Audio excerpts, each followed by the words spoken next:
সালাম গুড আলাইকুম। ইভিনিং। ভাই শুরু করেন। হ্যাঁ হ্যাঁ ভাই, ওকে, সমস্যা নেই ভাই, বলেন। হ্যাঁ, না, আপনি বলেন, আপনি বলেন। আচ্ছা, ঠিক আছে ভাই। তো গুড ইভিনিং সবাইকে সবাইকে এসএসসি বিসিএস প্রিলি ফুল কোর্স প্রোগ্রামের বাংলাদেশ বিষয়গুলি লেকচার 4-এ স্বাগতম জানাচ্ছি। আশা করি আপনারা সবাই ভালো আছেন, সুস্থ আছেন। যারা চ্যাট বক্সে সালাম দিয়েছেন, ওয়ালাইকুম আসসালাম। তো অল্প কিছুক্ষণের মধ্যে আমাদের আজকের ক্লাসটি শুরু হতে যাচ্ছে। আর ক্লাসটিতে আপনাদের সাথে থাকছেন শ্রদ্ধেয় সাজু ভাইয়া এবং দুলাল আহমেদ ভাইয়া। তো ভাইয়াদের সাথে কনভারসেশন করার জন্য এজ ওয়েল আপনারা যেমনটা করেন, চ্যাট বক্সটা ইউজ করবেন। আর টপিক সংক্রান্ত কোনো কোশ্চেন থাকলে সেটা শুধুমাত্র কিউএনএ তে করবেন। আর এছাড়া যদি উত্তরণ সম্পর্কিত কোনো জিজ্ঞাসা থেকে থাকে তাহলে চেষ্টা করবেন ক্লাসের শেষের দিকে চ্যাট বক্সে করার জন্য। ধন্যবাদ, একটু অপেক্ষা করার জন্য অনুরোধ করছি। সালাম আলাইকুম। আমার ভয়েস যদি লাউডলি শুনতে পান এবং স্লাইড যদি ক্লিয়ারলি দেখা যায় তাহলে চ্যাট বক্সে ওয়াই লিখেন, আমরা ক্লাসটা শুরু করবো ইনশাল্লাহ। আচ্ছা, আমরা আর একটা মিনিট দেখি, আমরা কথা বলি। হ্যাঁ, আর একটা মিনিট দেখি, আমরা একটা মিনিট পরে ক্লাসটা মানে মেইন ক্লাসে চলে যাবো ইনশাল্লাহ। হুম। আচ্ছা, তো মাহফুজ, আলহামদুলিল্লাহ ভালো আছি ভাই। আপনি আপনি কেমন আছেন? আশা করি সবাই ভালো আছি, আলহামদুলিল্লাহ, আল্লাহ ভরসা। তো সুস্থতা অনেক বড় একটা নিয়ামত আল্লাহ তালার। তো আমরা চেষ্টা করব সবসময় আল্লাহর কাছে দোয়া করে যাতে আল্লাহ তালা সুস্থতা দান করে আর কি। হ্যাঁ। আচ্ছা, ঠিক আছে। তো আজকের পড়ালেখা শুরু করার আগে একটু আহ সাদিয়া, থ্যাংক ইউ। হ্যাঁ, আজকে পড়ালেখাটা শুরু করার আগে আমরা একটু দেখে নিই আজকে টপিকটা কি কি। হ্যাঁ। তো এর আগের দিন আমরা বলেছিলাম যে আসলে বাংলাদেশ বিশ্ববিদ্যালয়ের ইম্পর্টেন্সটা কি, তাই না? সবার মোটামুটি মনে আছে। সো আজকে সেই ইম্পর্টেন্ট ক্লাসগুলোর আরেকটা। আজকে টোটাল মুক্তিযুদ্ধটা আমরা কাভার করব। ঠিক আছে, টোটাল 1971 সাল মুক্তিযুদ্ধ বলতে টোটাল 1971 সালটা কাভার করবো, 1971 মোটামুটি কাভার করব আজকে। তো আজকে যেভাবে আমি পড়াবো সেটা টোটালি প্রিলি ডিপেন্ডেন্ট। আমরা রিটেনে কিন্তু আরেকটু ইলাবোরেটলি শিখাই, তো রিটেনে যেহেতু ইলাবোরেটলি শিখাই সেটা প্রিলির সাথে লাগবে না, সো ওইভাবে আমরা পড়বো না। প্রিলির জন্য যা লাগবে আমরা ততটুকুই পড়বো ইনশাল্লাহ। তো 1971-এ প্রথমে শুরু হয় অসহযোগ আন্দোলন, তারপরে 7ই মার্চের ভাষণ, মাঝখানে দু একটা ছোট ছোট ঘটনা রয়েছে, সেই ঘটনাগুলো আমরা দেখবো। তারপর স্বাধীনতার ঘোষণা, তারপর মুজিবনগর সরকার, এরপর মুক্তিযুদ্ধের রণকৌশল। এখানে আবার একটা রয়েছে অপারেশন জ্যাকপট, ঠিক আছে, এটা মিস হয়ে গেছে। অপারেশন জ্যাকপটটা একটু দেখবো। মুক্তিযুদ্ধের বৃহৎ শক্তিবর্গের ভূমিকা, পাক বাহিনীর আত্মসমর্পণ। আপনারা মোটামুটি এগুলো টপিকগুলো সম্পর্কে মোটামুটি সবাই জানেন। এখন আমরা এখান থেকে কি ধরনের প্রশ্ন আসতে পারে সেই ধরনের জিনিসগুলো জাস্ট একটু অ্যানালাইসিস করবো। আচ্ছা। আর এরপরে কি রয়েছে, বীরত্ব সূচক খেতাব, তারপরে সাহিত্য এবং চলচ্চিত্র। এই পার্টটুকু লাস্ট, মুক্তিযুদ্ধ ভিত্তিক সাহিত্য এবং চলচ্চিত্র, এই পার্টটুকু আপনাদের বাংলার বিষয়। হ্যাঁ, বাংলাতে এটা কভার করা হবে। বাংলাতে আপনাকে যখন সাহিত্য পড়ানো হবে ওই সাহিত্যের মধ্যে আপনারা মুক্তিযুদ্ধ বিষয়ক সাহিত্য এবং চলচ্চিত্রটা ওখানে পড়বেন। হ্যাঁ। তো এইটা বাংলাতে কভার করানো হবে, জাস্ট এই একটা পার্ট বাদ দিয়ে বাকি সবগুলো আজকে ইনশাল্লাহ কভার করে ফেলবো আমরা, ঠিক আছে? সো আমি আবার আগের মতোই একটু প্রশ্ন অ্যানালাইসিস করি। সব সময় আপনারা একটু প্রশ্ন অ্যানালাইসিস করবেন। প্রশ্ন অ্যানালাইসিস করলে একটা ধারণা পাবেন যে আসলে এখানে কি পড়তে হবে বা কোন ধরনের জিনিসগুলো আগে পড়তে হবে। হ্যাঁ। তো আমরা দেখি, প্রশ্নে চলে যাই লাস্টে। হ্যাঁ। আচ্ছা, একজন জিজ্ঞাসা করতেছে, থ্যাংক ইউ সিয়াম। তো বেসিক ভিউ এর বাংলাদেশ আন্তর্জাতিক সম্পর্ক বইটা কেমন হবে বলতে পারবেন? আচ্ছা, আসলে আমি বলতে পারবো না, কারণটা হচ্ছে আসলে আমি বইটা পড়ি নাই, ঠিক আছে? সো আপনি পড়ে যদি ভালো মনে করেন, কারণ হচ্ছে সেই ম্যাচুরিটিটা এখন মোটামুটি সবার আসছে, তাহলে সেটা কিনে নিতে পারেন, ঠিক আছে? আচ্ছা। তো যাই হোক, তা আমরা লাস্ট দিকে একটু প্রশ্নের দিকে চলে যাই। প্রশ্নের দিকে সলভ করলে আমরা মোটামুটি একটা ধারণা পেয়ে যাবো। আসেন আমরা একটু প্রশ্ন পড়ি। এইটা এইটা হচ্ছে আমাদের প্রশ্নের শুরু। হুম। তো আমরা একটু দেখি, মহান মুক্তিযুদ্ধের সময় ঢাকা শহর কোন সেক্টরের অন্তর্ভুক্ত ছিল? ঢাকাটা খুব ইম্পর্টেন্ট। ঢাকা 2, এটা মনে রাখবেন যে ঢা কয়েকারে কা। ঢাকা লিখতে দুইটা ওয়ার্ড লাগে, এই জন্য দুই, এভাবে মনে রাখতাম। হ্যাঁ, ঢাকা, ঢাকা 2 নম্বর সেক্টরে, ঠিক আছে? আচ্ছা, তার মানে যেহেতু সেক্টর নিয়ে প্রশ্ন আসছে, তার মানে আমার সেক্টর গুলা কোন জেলাগুলো কোন সেক্টর আন্ডারে সেটা আমাদের লাগবে। এখন আমাদের তো 64 জেলা তখন ছিল না। সো তখন ইম্পর্টেন্ট জেলাগুলো, যেমন ধরেন ইম্পর্টেন্ট জেলাগুলো বলতে কি বোঝায়? গোপালগঞ্জ। গোপালগঞ্জ, কারণ বঙ্গবন্ধু যেহেতু বঙ্গবন্ধু গোপালগঞ্জের সন্তান, সেক্ষেত্রে গোপালগঞ্জ আসতে পারে। তারপর হচ্ছে ফরিদপুর, সিলেট, বা সিলেট মানে বিভাগীয় শহরগুলো যেগুলো, হ্যাঁ, অথবা মুক্তিযুদ্ধের যে বড় বড় ইভেন্ট, যে বড় বড় ইভেন্ট ঘটেছে বা ঘটনা ঘটেছে বা রিনাউন ঘটনা, সেই সেক্টর গুলো আমাদের লাগবে। তার মানে আমার সেক্টর শিখতে হবে। সেক্টর সেক্টর যদি শিখেন, সেক্টরের সাথে চলে আসবে হচ্ছে সেক্টর কমান্ডার। হ্যাঁ, সেক্টর কমান্ডার। আচ্ছা, এটা আমরা দেখবো ইনশাল্লাহ। আমরা আগে একটু কোশ্চেন অ্যানালাইসিস করে দেখি, হ্যাঁ। আচ্ছা, জয় বাংলা কি জাতীয় স্লোগান হিসেবে মন্ত্রিসভায় কত তারিখে অনুমোদন নেয়? আচ্ছা, জয় বাংলাকে, হ্যাঁ, জাতীয় স্লোগান হিসেবে মন্ত্রিসভায়, এইটা ডেট আসলে এটা মুখস্থ করার জিনিস। এইটা হচ্ছে 2রা মার্চ 2022, হ্যাঁ, 2রা মার্চ 2022, এটা মনে রাখবেন। বঙ্গবন্ধুকে এই 2রা মার্চে একটা উপাধি দেওয়া হয়েছিল। এটা আমরা পরে শিখবো, হ্যাঁ, এটা মনে রাখবেন। এটা সব 45 বিসিএস এর কোশ্চেন। গণহত্যা জাদুঘর এটা কোথায়? গণহত্যা জাদুঘর এটা কোথায় বলতে পারবেন? বলেন তো এটা কোথায়? 45 বিসিএস এর একটা কোশ্চেন। খুলনাতে, রাইট। এই তো অনেকে জানে, আরে মাশাল্লাহ, আলহামদুলিল্লাহ, আপনারা অনেক কিছু জানেন। খুলনাতে। যে কোনো জাদুঘর আসলে ঢাকায় হয়, হ্যাঁ। তো এইটা একটু জাস্ট আপনাদেরকে ট্রিকি কোয়েশ্চেন, এই জন্য এটা খুলনাই। এটা একটু শিখে রাখবেন, গণহত্যা জাদুঘর। ঠিক আছে। আচ্ছা, এবারের সংগ্রাম আমাদের মুক্তি সংগ্রাম। এবারের সংগ্রাম আমাদের স্বাধীনতা সংগ্রাম। জাতির পিতা কবে এই ঘোষণা দান করেন? তো এইটা আসলে মানে সবারই পারা উচিত। এটা 7 মার্চ 1971 সাল। হুম। এটা আলাদাভাবে মনে রাখার কিছু নাই। ঠিক আছে। বাংলাদেশের স্বাধীনতা যুদ্ধে কতজন মুক্তিযোদ্ধাকে বীর বিক্রম, বীর বিক্রম উপাধি দেওয়া হয়? বীর বিক্রম, বীরুত্তম। তার মানে আমাদের উপাধি লাগবে, এই যে বললাম উপাধি আমরা শিখবো। সো উপাধি লাগবে। তো বীর বিক্রম দেওয়া হয় হচ্ছে 175 জনকে, আমরা এটা শিখবো। ঠিক আছে। বীরশ্রেষ্ঠ, বীরুত্তম, বীর বিক্রম, ঠিক আছে, বীর প্রতীক। তো এটা আমরা শিখবো 175 জনকে, ক্লিয়ার? আচ্ছা, পরে আবার এটা চেঞ্জ করা হয়। ঠিক আছে, কারো কারোটা বাতিল করে দেওয়া হয়, রাইট, হ্যাঁ। তো ওইটা আমরা সবই দেখবো। মুক্তিযুদ্ধ সরকারের ত্রাণ ও পুনর্বাসন, দেখেন, ত্রাণ এবং পুনর্বাসন মন্ত্রী হচ্ছেন H.M. কামারুজ্জামান। কামরুজ্জামান মনে হয় না, কামারুজ্জামান সম্ভবত, কামারু, আচ্ছা, একটু দেখে নিন। আমার যতটুকু মনে হয় কামারু, ময়াকার আছে সম্ভবত, হ্যাঁ, ময়াকার একটা থাকার কথা। কারণ ওনার নামটা কামারুজ্জামান সম্ভবত, আমার যতটুকু মনে পড়ে, ক্লিয়ার? তো এগুলো ভুল করবেন না, কামারুজ্জামান, এখানে ভুল লিখছে, কামরুজ্জামান না, কামারুজ্জামান। সো এইটা হয়তোবা দেখবেন যে প্রিলিতে কোনো ইম্পর্টেন্সই শো করবে না, কিন্তু ভাইভাতে এটা শো করবে, কারণ ভাইভাতে আপনাদেরকে এসব নাম লিখতে দেয়, হ্যাঁ। সো এই নামগুলো শিখবেন। কামারুজ্জামান, ঠিক আছে। মুজিবুর রহমান, শেখ মুজিবুর, ঠিক আছে, মুজিবর না, হ্যাঁ, আমরা বলি মুজিবর, মুজিবুর, ঠিক আছে। সো তাহলে আমাদের মন্ত্রী যেহেতু আসছে, তার মানে আমাদের মন্ত্রিসভা নিয়ে পড়তে হবে। তাজউদ্দিন আহমেদের যে মন্ত্রিসভা ছিল, আমার যে অস্থায়ী সরকার, অস্থায়ী সরকার না, যেটা আমার প্রথম সরকার গঠিত হয়েছিল, সেটার মন্ত্রিসভা নিয়ে আমাদের তাহলে আলোচনা করতে হবে, যে তাজউদ্দিন আহমেদ কি ছিলেন, নজরুল ইসলাম কি ছিলেন, মনসুর আলী কি ছিলেন। আচ্ছা, বুঝা যাচ্ছে তো। এখন মুজিবনগর সরকারের অর্থনৈতিক বিষয়ক, আচ্ছা, তার মানে দেখেন, অর্থনীতি বিষয়ক পরিকল্পনা বিভাগের দায়িত্বে কে ছিলেন? সো তার মানে আমার পুরো মন্ত্রিসভাটা নিয়েই আলোচনা করতে হবে। 43তম বিসিএস আসছে। তার মানে সরকার আমাকে পড়তে হবে, অবশ্যই সরকার, মুজিবনগর সরকার নিয়ে আমাকে খুব ইম্পর্টেন্স দিতে হবে। সেটা কি? অর্থনীতি বিষয়ক, দেখেন, এটা তাজউদ্দিন আহমেদ হবে। মনসুর ছিলেন অর্থমন্ত্রী, অর্থমন্ত্রী, ঠিক আছে। আর অর্থনীতি বিষয়ক ও পরিকল্পনা বিভাগ, এখানে কিন্তু অর্থ কথাটা লেখা আছে, কিন্তু অর্থনীতি।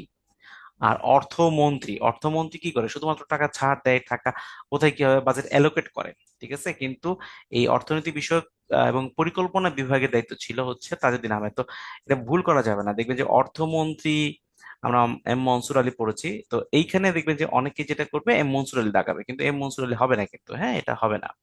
তাজউদ্দিন আহমেদ, এগুলো ট্রিকি কোয়েশ্চেন, হ্যাঁ, এগুলো একদম ট্রিকি কোয়েশ্চেন, ঠিক আছে। আচ্ছা, এরপর হচ্ছে ল্যান্স নাইট নূর মোহাম্মদ শেখ কোন সেক্টরের অধীনে মুক্তিযুদ্ধে অংশগ্রহণ করেন? আচ্ছা, এখানে আপনারা যখন বলবেন তখন বীরশ্রেষ্ঠ বলবেন, ঠিক আছে। বীরশ্রেষ্ঠ ভাইবা বোর্ডে জিজ্ঞাসা করে, হ্যাঁ, আপনি বলবেন মুন্সি ল্যান্স নায়ক মুন্সি আব্দুর রব, এভাবে হবে না, বা নূর মোহাম্মদ শেখ, এটা বলতে হবে না, বীরশ্রেষ্ঠ ল্যান্স নায়ক নূর মোহাম্মদ শেখ, এভাবে বলতে হবে, ঠিক আছে। তার মানে বীরশ্রেষ্ঠরা কোথায় যুদ্ধ করেছে বা কোন সেক্টরে যুদ্ধ করেছে সেটা আমাদের মোটামুটি লাগবে। এটা 8 নম্বর সেক্টরে। 8 নম্বর সেক্টরে 1971 সালের কনসার্ট ফর বাংলাদেশ। তার মানে কনসার্ট ফর বাংলাদেশ, এইটা যে হচ্ছে, হুম তো এখানে দুইজনের নাম আসে, এই দুইজনের নাম আপনারা জানেন। তার মানে এই কনসার্ট ফর বাংলাদেশ, এটা হচ্ছে বাংলাদেশের বাহিরে বাংলাদেশের এই মুক্তিযুদ্ধ নিয়ে আসলে সচেতনতার একটা বা গণ সচেতনতার জন্য সচেতনতা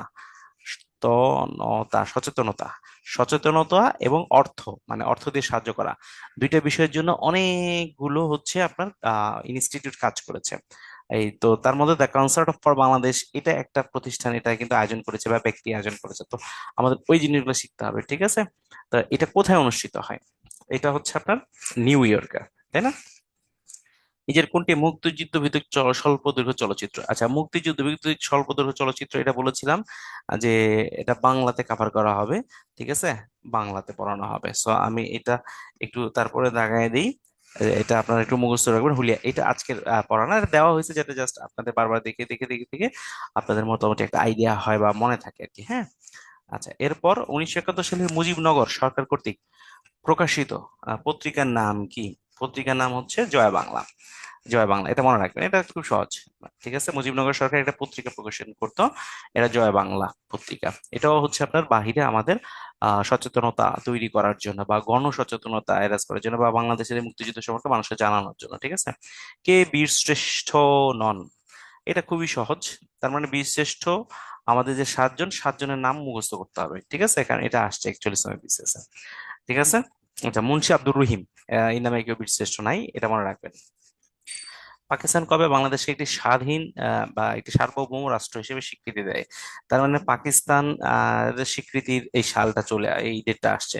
সো তার মানে আমাদের স্বীকৃতিটা মুখস্থ করতে হবে, স্বীকৃতি।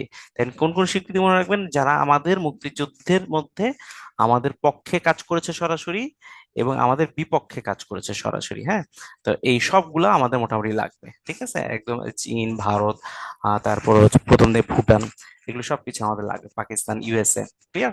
সো পাকিস্তান আমাদের স্বীকৃতি দেয় হচ্ছে আপনার 1974 সালের দিকে, সবই তো 1974 সাল দেওয়া আছে। এইটা 22শে ফেব্রুয়ারি হওয়ার কথা। আপনার একটু দেখে নিন এটা, হ্যাঁ, এটা একটু দেখে নিবেন, ঠিক আছে? আচ্ছা, মুক্তিযুদ্ধকালে কলকাতার 8 নং থিয়েটার রোডে বাংলাদেশ বাহিনী কখন গঠন করা হয়? 8 নং থিয়েটার রোডে গঠন করা হয়। আচ্ছা, বাংলাদেশ বাহিনী গঠন করা হয় 11 এপ্রিল। সরকার গঠন করা হয় এই 10 এপ্রিল, কিন্তু সরকার গঠন করা হয়, ঠিক আছে? সরকার গঠন করে। আচ্ছা, আর 17 এপ্রিল কিন্তু সরকার শপথ নেয়, আর 11 এপ্রিল কিন্তু একটা বাহিনী গঠন করা হয়। এখন বাংলাদেশ বাহিনী কিনা নামটা আমরা ভুলে গেছি, ঠিক আছে? সো এটা 11 এপ্রিল হবে 1971 সালে, ঠিক আছে?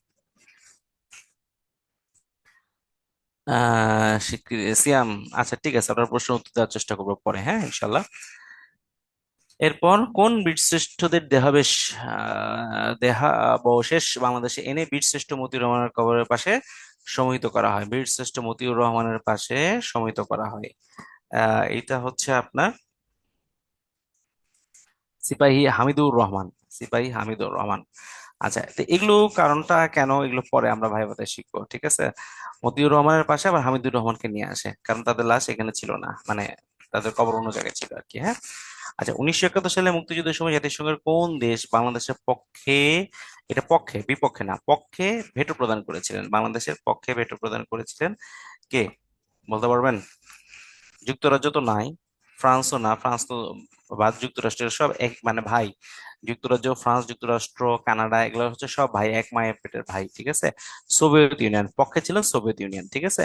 তো এই জন্য দেখবেন যে এখানে পক্ষে কে ছিল, বিপক্ষে কে ছিল, বিপক্ষে কে ছিল, এটা মনে রাখতে হবে। প্রশ্নে পক্ষে চাইছে না বিপক্ষে চাইছে, হ্যাঁ। আচ্ছা, সোভিয়েত ইউনিয়ন, রাইট। আচ্ছা, লেট দেয়ার বি লাইট, এই ছবিটি, এটাও আপনার বাংলা সাহিত্যে কভার করবে, ঠিক আছে? এটা মোটামুটি সবাই জানেন, জহির রায়হান। কোন বিদেশি পত্রিকা বাংলা বঙ্গবন্ধুকে রাজনীতির পয়েট অফ পলিটিক্স, এটা নিউজ উইকস, হ্যাঁ, news weeks. Poet of politics, রাজনীতির কবি বলেছিলেন। খুবই ইম্পর্টেন্ট কোশ্চেন এটা, ঠিক আছে? বঙ্গবন্ধু রিলেটেড যা আছে সব মুখস্থ করে ফেলবে। মুক্তিযুদ্ধের সময় নৌ কমান্ড গঠিত কোন সেক্টর? তার মানে সেক্টর গুলো আমার শিখতে হবে, হ্যাঁ। সেক্টর গুলো আমার শিখতে হবে। মুক্তিযুদ্ধ 10 নম্বর সেক্টর, ঠিক আছে? বাংলাদেশের মুক্তিযুদ্ধের পটভূমিকায় নির্মিত ধীরে বহ না চলচ্চিত্র নির্মাতাকে, এটা বাংলা সাহিত্যে কভার করা হবে ইনশাল্লাহ, হ্যাঁ। 37তম বিসিএস আসে এটা, আলমগীর কবির বাংলাদেশে মর্যাদা অনুসারী তৃতীয় বীরত্ব সূচক খেতাব কি? বীরশ্রেষ্ঠটা হচ্ছে 1 নম্বর, তারপরে কি বীরোত্তম, বীর বিক্রম, বীর প্রতীক, তাই না? আচ্ছা, তার মানে বীর উত্তম 2 নম্বর, বীর বিক্রম 3 নম্বর, 3 নম্বর, ঠিক আছে? বীর প্রতীক হচ্ছে 4 নম্বর। সো বাংলাদেশকে স্বীকৃতি দানকারী প্রথম অনারব দেশ, অনারব মুসলিম দেশ, হ্যাঁ মুসলিম দেশ, অনারব মুসলিম দেশ কে? এইটা নিয়ে একটু কনফিউজড। অনেক জায়গায় ইন্দোনেশিয়া আছে, অনেক জায়গায় মালয়েশিয়া আছে। সো একটু এটা দেখে নিবেন প্লিজ, হ্যাঁ এটা আমার একদম এখন শিওর মনে পড়তেছে না, কিন্তু দুইটা যে কোনো একটা হবে, ইন্দোনেশিয়া বা মালয়েশিয়া হবে। বলেন দেখি কে? ইন্দোনেশিয়া। আচ্ছা ইন্দোনেশিয়া, তাহলে ইন্দোনেশিয়া, হ্যাঁ ইন্দোনেশিয়া, ঠিক আছে ইন্দোনেশিয়া। বঙ্গবন্ধুর 1971 সালে 7 মার্চের ভাষণের সময়কাল পুরো পাকিস্তানে যে আন্দোলন চলছিল 36তম, এটা খুবই সহজ। ইসলামাবাদের সময় এটা তো না, ঠিক আছে। প্রেসিডেন্ট ইয়াহিয়া, আমরা ইয়াহিয়ার পদত্যাগ চাচ্ছিলাম না, কিন্তু মার্শাল ল পদত্যাগ এটা কিন্তু একটা অংশ, এইটা একটা অংশ। অসহযোগ আন্দোলন চলতেছিল, ঠিক আছে। এই অসহযোগ আন্দোলনের একটা পার্ট, 3 থেকে 4টা পার্ট ছিল, তার মধ্যে এই যে আপনার হচ্ছে মার্শাল ল পদত্যাগ করতে হবে, সেনাদেরকে ব্যারাকে ফিরে যেতে হবে, ঠিক আছে, এই বিষয়গুলো এরকম ছিল। সো এইটা হবে অ্যান্সার। আমরা দেখবো, এটাও দেখবো ইনশাল্লাহ। 26শে মার্চ 1971 সালে স্বাধীনতার ঘোষণা বঙ্গবন্ধু জারি করেন কিসের মাধ্যমে? বলতে পারবেন এটা? এটা আপনারা বলেন লাস্টেরটা। ABCD। বি, হ্যাঁ 36তম বিসিএস আসছিল, রাইট। সবাই দেখেন ওয়্যারলেস এর মাধ্যমে, ওয়্যারলেস এর মাধ্যমে, তার মানে এটা আমাদেরকে জানতে হবে। বেতারের মাধ্যমে না, টেলিগ্রাফের মাধ্যমে না, টেলিভিশনের মাধ্যমে না, ঠিক আছে। আচ্ছা, ওয়্যারলেস এর মাধ্যমে। এরপর বাংলাদেশে অনেক প্রশ্ন, তো স্বীকৃতি প্রথম প্রদানকারী প্রথম ইউরোপীয় দেশ, ইউরোপীয় দেশ হচ্ছে পূর্ব জার্মানি। তার মানে আমাদেরকে স্বীকৃতিটা শিখতে হবে, মাস্ট শিখতে হবে। মুক্তিযুদ্ধ কোন তারিখে বুদ্ধিজীবীদের উপর ব্যাপক হত্যাকাণ্ড সংঘটিত হয়? 14 ডিসেম্বর 1971। এর উপর একটা সুন্দর হুমায়ুন আহমেদের বই আছে, জ্যোৎস্না এবং জননীর গল্প, এটা আপনারা পড়তে পারেন। জ্যোৎস্না ও জননীর গল্প, ভালো, বইটা ভালো লিখছে। বাংলাদেশের মুক্তিযুদ্ধের সর্বাধিনায়ক কে ছিলেন? বঙ্গবন্ধু শেখ মুজিবুর রহমান। এখানে এখানে একটা রস্য আছে কিন্তু, মুজিবর না। আচ্ছা। আর উনি হচ্ছে সশস্ত্র বাহিনীর প্রধান ছিলেন, কিন্তু সর্বাধিনায়ক ছিলেন কিন্তু বঙ্গবন্ধু। এই জন্য দেখবেন যে সর্বাধিনায়ক আর সশস্ত্র বাহিনীর প্রধান দুইটা বললে অ্যান্সার আলাদা হবে। মেকিং অফ নেশন বাংলাদেশের এখানে গ্রন্থ, এটা মুক্তিযুদ্ধ বিদ্যুৎ গ্রন্থ, এটা বাংলাতে কভার করা হবে ইনশাল্লাহ। নজলাম। দ্য ব্লাড টেলিগ্রাম গ্রন্থটির লেখককে? গ্যারি জেবাস। এটা মুখস্থ করে ফেলবেন, এটা আসলে বলার কিছু নাই। তো মোটামুটি আমাদের এই হচ্ছে অবস্থা, এই হচ্ছে অবস্থা, মানে আমরা প্রশ্ন সলভ করলাম, ঠিক আছে। তো প্রশ্নগুলো সলভ করলাম, তো আমরা একটা ধারণা পেলাম যে আমরা কি কি পড়বো। হ্যাঁ সিয়াম ইস্ট জার্মানি, পূর্ব জার্মানি, আমরা একটা ধারণা পেলাম আমরা কি কি পড়বো। আচ্ছা এখন লাস্টে একটু দেখাই, এই যে মুক্তিযুদ্ধ ভিত্তিক চলচ্চিত্র, দেখেন এগুলো কিন্তু, এগুলো দেওয়া হয়েছে আপনাদেরকে যাতে আপনারা বারবার পড়েন, হ্যাঁ এই যে পড়েন। মুক্তিযুদ্ধ ভিত্তিক উপন্যাস, এগুলো কিন্তু বাংলাতেও কাভার করবে। এই যে আমার সাথে দুলাল আছে, দুলাই হয়তো বা ক্লাস নেবে ইনশাল্লাহ, হ্যাঁ। সো এই রেড কালি দিয়ে যেগুলো লেখা হয়েছে সেগুলো হচ্ছে আপনার মোটামুটি বিগত বছর প্রশ্ন অ্যানালাইসিস করে দেখা যায় যে এগুলো সবচেয়ে বেশি আসে, তো এই জন্য রেড মার্ক দিয়ে বোঝায় যে এটা আসার চান্স বেশি আর কি, হ্যাঁ। তো এই যে দেখেন উপন্যাস, উপন্যাস বলা হয়েছে, নাটক বলা হয়েছে, হ্যাঁ নাটক, পায়ের আওয়াজ পাওয়া যায়, তরঙ্গ ভঙ্গ, ঠিক আছে, নরকে লাল গোলাপ। আচ্ছা মুক্তিযুদ্ধ গল্প, তো এগুলো কিন্তু আপনাদেরকে বাংলাতে, মুক্তিযুদ্ধ প্রবন্ধ এগুলো আমি পড়াবো না, কারণ বাংলাতে কভার করবে ইনশাল্লাহ, ঠিক আছে। সো এগুলো একটা একটু আপনার কবিতা, এগুলো আপনি দেখে নেবেন ইনশাল্লাহ, এগুলো বাংলাতেও পড়ানো হবে কিন্তু ডিটেলস পড়ানো হবে। সো জাস্ট আমি অন্য কিছু পড়াই। তাহলে আসুন আমরা আমাদের মেইন পড়ায় ফিরে যাই, ঠিক আছে। আমরা মোটামুটি 20 মিনিট হয়ে গেছে। সো আমরা কোশ্চেন গুলো অ্যানালাইসিস করলাম। সো এখন আমরা চলে যাব আমাদের মেইন পড়াতে। তাহলে আমরা একটু মোটামুটি বুঝতে পেরেছি যে আমাদেরকে কি কি পড়তে হবে। আমাদেরকে অসহযোগ আন্দোলন পড়তে হবে, বঙ্গবন্ধুর ভাষণ পড়তে হবে, আমাদের হচ্ছে সরকার গঠনটা শিখতে হবে, স্বীকৃতি কে কে দিয়েছে সেটা শিখতে হবে, রণকৌশল শিখতে হবে, উপাধি বীর বিক্রম, বীর প্রতীক, এই কে কয়টা কি পাইছে এগুলো শিখতে হবে, এবং লাস্টে আমাদের ইয়ে শিখতে হবে আর কি, কিছু বাহিনীর নাম শিখতে হবে, আর হচ্ছে আপনার ফাইনালি আমরা বিজয় নিয়ে পড়াশোনা করবো। ব্যাস আলহামদুলিল্লাহ হয়ে যাবে তাহলে আজকে আমাদের ক্লাস, ঠিক আছে। তাহলে প্রথমেই 1971 সালে যেটা হয়েছে যে আমাদের একদম প্রথম আমরা যে মার্চের শুরু, আমাদের এই মার্চটা হচ্ছে আসলে এই মার্চ মাসে আমরা কি অসহযোগ আন্দোলন করতেছিলাম। অসহযোগ মানে সহযোগিতা থেকে সহযোগ কথাটা আসছে, এবং মানে সহযোগিতা করব না, অসহযোগিতা করব, বিষয়টা এরকম। তার মানে আমরা কোনো কাজে সহযোগিতা করব না, এই কথার প্রেক্ষিতে অসহযোগ আন্দোলনটা আসছে 1971 সালে, ঠিক আছে। এখন এই অসহযোগ আন্দোলনের মধ্যে, অর্থাৎ একদম আপনার হচ্ছে আমরা 1971 সালের মার্চ থেকে শুরু করব ঘটনাগুলো, তার আগে জানুয়ারি ফেব্রুয়ারি ঘটনাগুলো লাগবে না, এগুলো বিভিন্ন বই পাবেন, কোনো সমস্যা নেই। তো একদম আমরা পহেলা মার্চ একটু দেখি। পহেলা মার্চ যেটা হয়েছে, আমি একটু ডেট ডেট লিখে লিখে পড়াই, তাহলে দেখবেন যে আপনাদের ক্লিয়ার হয়ে যাবে। পহেলা মার্চে যেটা করা হয়েছে সেটা হচ্ছে যে এই 1970 সালে যে নির্বাচনটা হলো, সেই নির্বাচনে তো আমরা জয়লাভ করলাম, তাই না? আওয়ামী লীগ জয়লাভ করলো। তো এখন তখন আপনার হচ্ছে সামরিক শাসক ইয়াহিয়া খান কি করতেছে, যে বলতেছে যে না, তোমাদের কাছে আমরা ক্ষমতা হস্তান্তর করব, অ্যাসেম্বলির মিটিং বসবে। এভাবে করতে করতে সে ডেট পেছাচ্ছে, এবং ফাইনাল একটা ডেট ছিল 2রা মার্চ। 2রা মার্চ, তাহলে এই 2রা মার্চ হচ্ছে ন্যাশনাল অ্যাসেম্বলি বসার কথা, অথবা গণপরিষদের অধিবেশন বসার কথা। হ্যাঁ, তো এইটা পূর্ব ঘোষিত। আচ্ছা, শুনতে পাচ্ছি না। সবাই কি শুনতে পাচ্ছেন? দেখেন, একজন বলছে শুনতে পাচ্ছি না, একটু প্লিজ আমাকে দেখেন ক্লিয়ার। তাহলে যিনি শুনতে পাচ্ছেন না, প্লিজ একটু আপনি রিজয়েন করেন, আমার মনে হয় ইনশাল্লাহ ইয়ে হয়ে যাবে, কারণ সবাই শুনতে পাচ্ছে আলহামদুলিল্লাহ। হ্যাঁ, ঠিক আছে, থ্যাংক ইউ। আচ্ছা, ঠিক আছে। তো 2রা মার্চে আমার একটা মেম্বার অফ পার্লামেন্টের মিটিং করার কথা। এই মিটিংটা পয়লা মার্চ এসে কি করা হয়, পোস্টপোন করে দেওয়া হয়, বাতিল করা হয়। তাহলে আমার লাগবে হচ্ছে দুইটা ইনফরমেশন। পয়লা মার্চের ইনফরমেশন হচ্ছে আমার মেম্বার অফ পার্লামেন্ট বা গণপরিষদের যে অধিবেশন সেটা বাতিল করা হয়, এবং এই গণপরিষদের অধিবেশনটা আসলে 2রা মার্চ হওয়ার কথা। তাহলে আমার দুইটা ডেট এখান থেকে শেষ। আচ্ছা, এখন এই পয়লা মার্চ, তখনই যখন হচ্ছে 2রা মার্চ বাতিল করে দেওয়া হলো, পয়লা মার্চ ঘোষণা আসলো, তখনই কি করা হলো, তখন হচ্ছে মোটামুটি আমরা বুঝতে পারলাম যে আমাদের আসলে আর কোনো ওয়ে নাই। তখন আমরা, আমাদের কিন্তু আগে অনেক ছাত্র সংগ্রাম পরিষদ গঠন হয়েছে। এবারই প্রথম, এবারই প্রথম যেটা করা হলো, স্বাধীন বাংলা ছাত্র প্রোগ্রাম প্রোগ্রাম পরিষদ, বাংলা স্বাধীন বাংলা ছাত্র সংগ্রাম পরিষদ। এই স্বাধীন কথাটা অ্যাড করে দেওয়া হলো। দেখবেন যে এর আগে যত কমিটি ফর্ম করা হয়েছে, কোন কমিটিতে বা পরিষদ গঠন করা হয়েছে, কোনো জায়গায় কিন্তু আসলে আপনার স্বাধীন কথাটা দেওয়া নাই। হ্যাঁ, তো এইখানে আমরা বুঝতে পারলাম যে না, এবার পাকিস্তানের সাথে আমাদের যুদ্ধ অবধারিত। হ্যাঁ, ঠিক আছে। সো স্বাধীন বাংলা এই কথাটা প্রথম অ্যাড করা হয় এই পহেলা মার্চে। তার মানে পহেলা মার্চের আমার আসলে দুইটা ঘটনা, একটা বাতিলের ঘোষণা, একটা হচ্ছে স্বাধীন বাংলা ছাত্র সংগ্রাম পরিষদ। আর 2রা মার্চ আমাদের হচ্ছে একটা অধিবেশন বসার কথা ছিল, ফাইন। এরপর আমার ইম্পর্টেন্ট হচ্ছে 2রা মার্চ। 2রা মার্চ কি করা হয়? 2রা মার্চ হচ্ছে সবচাইতে ইম্পর্টেন্ট যে জিনিসটা সেটা পালন করা হয়, সেটা হচ্ছে ঢাকা ইউনিভার্সিটির কলা ভবন।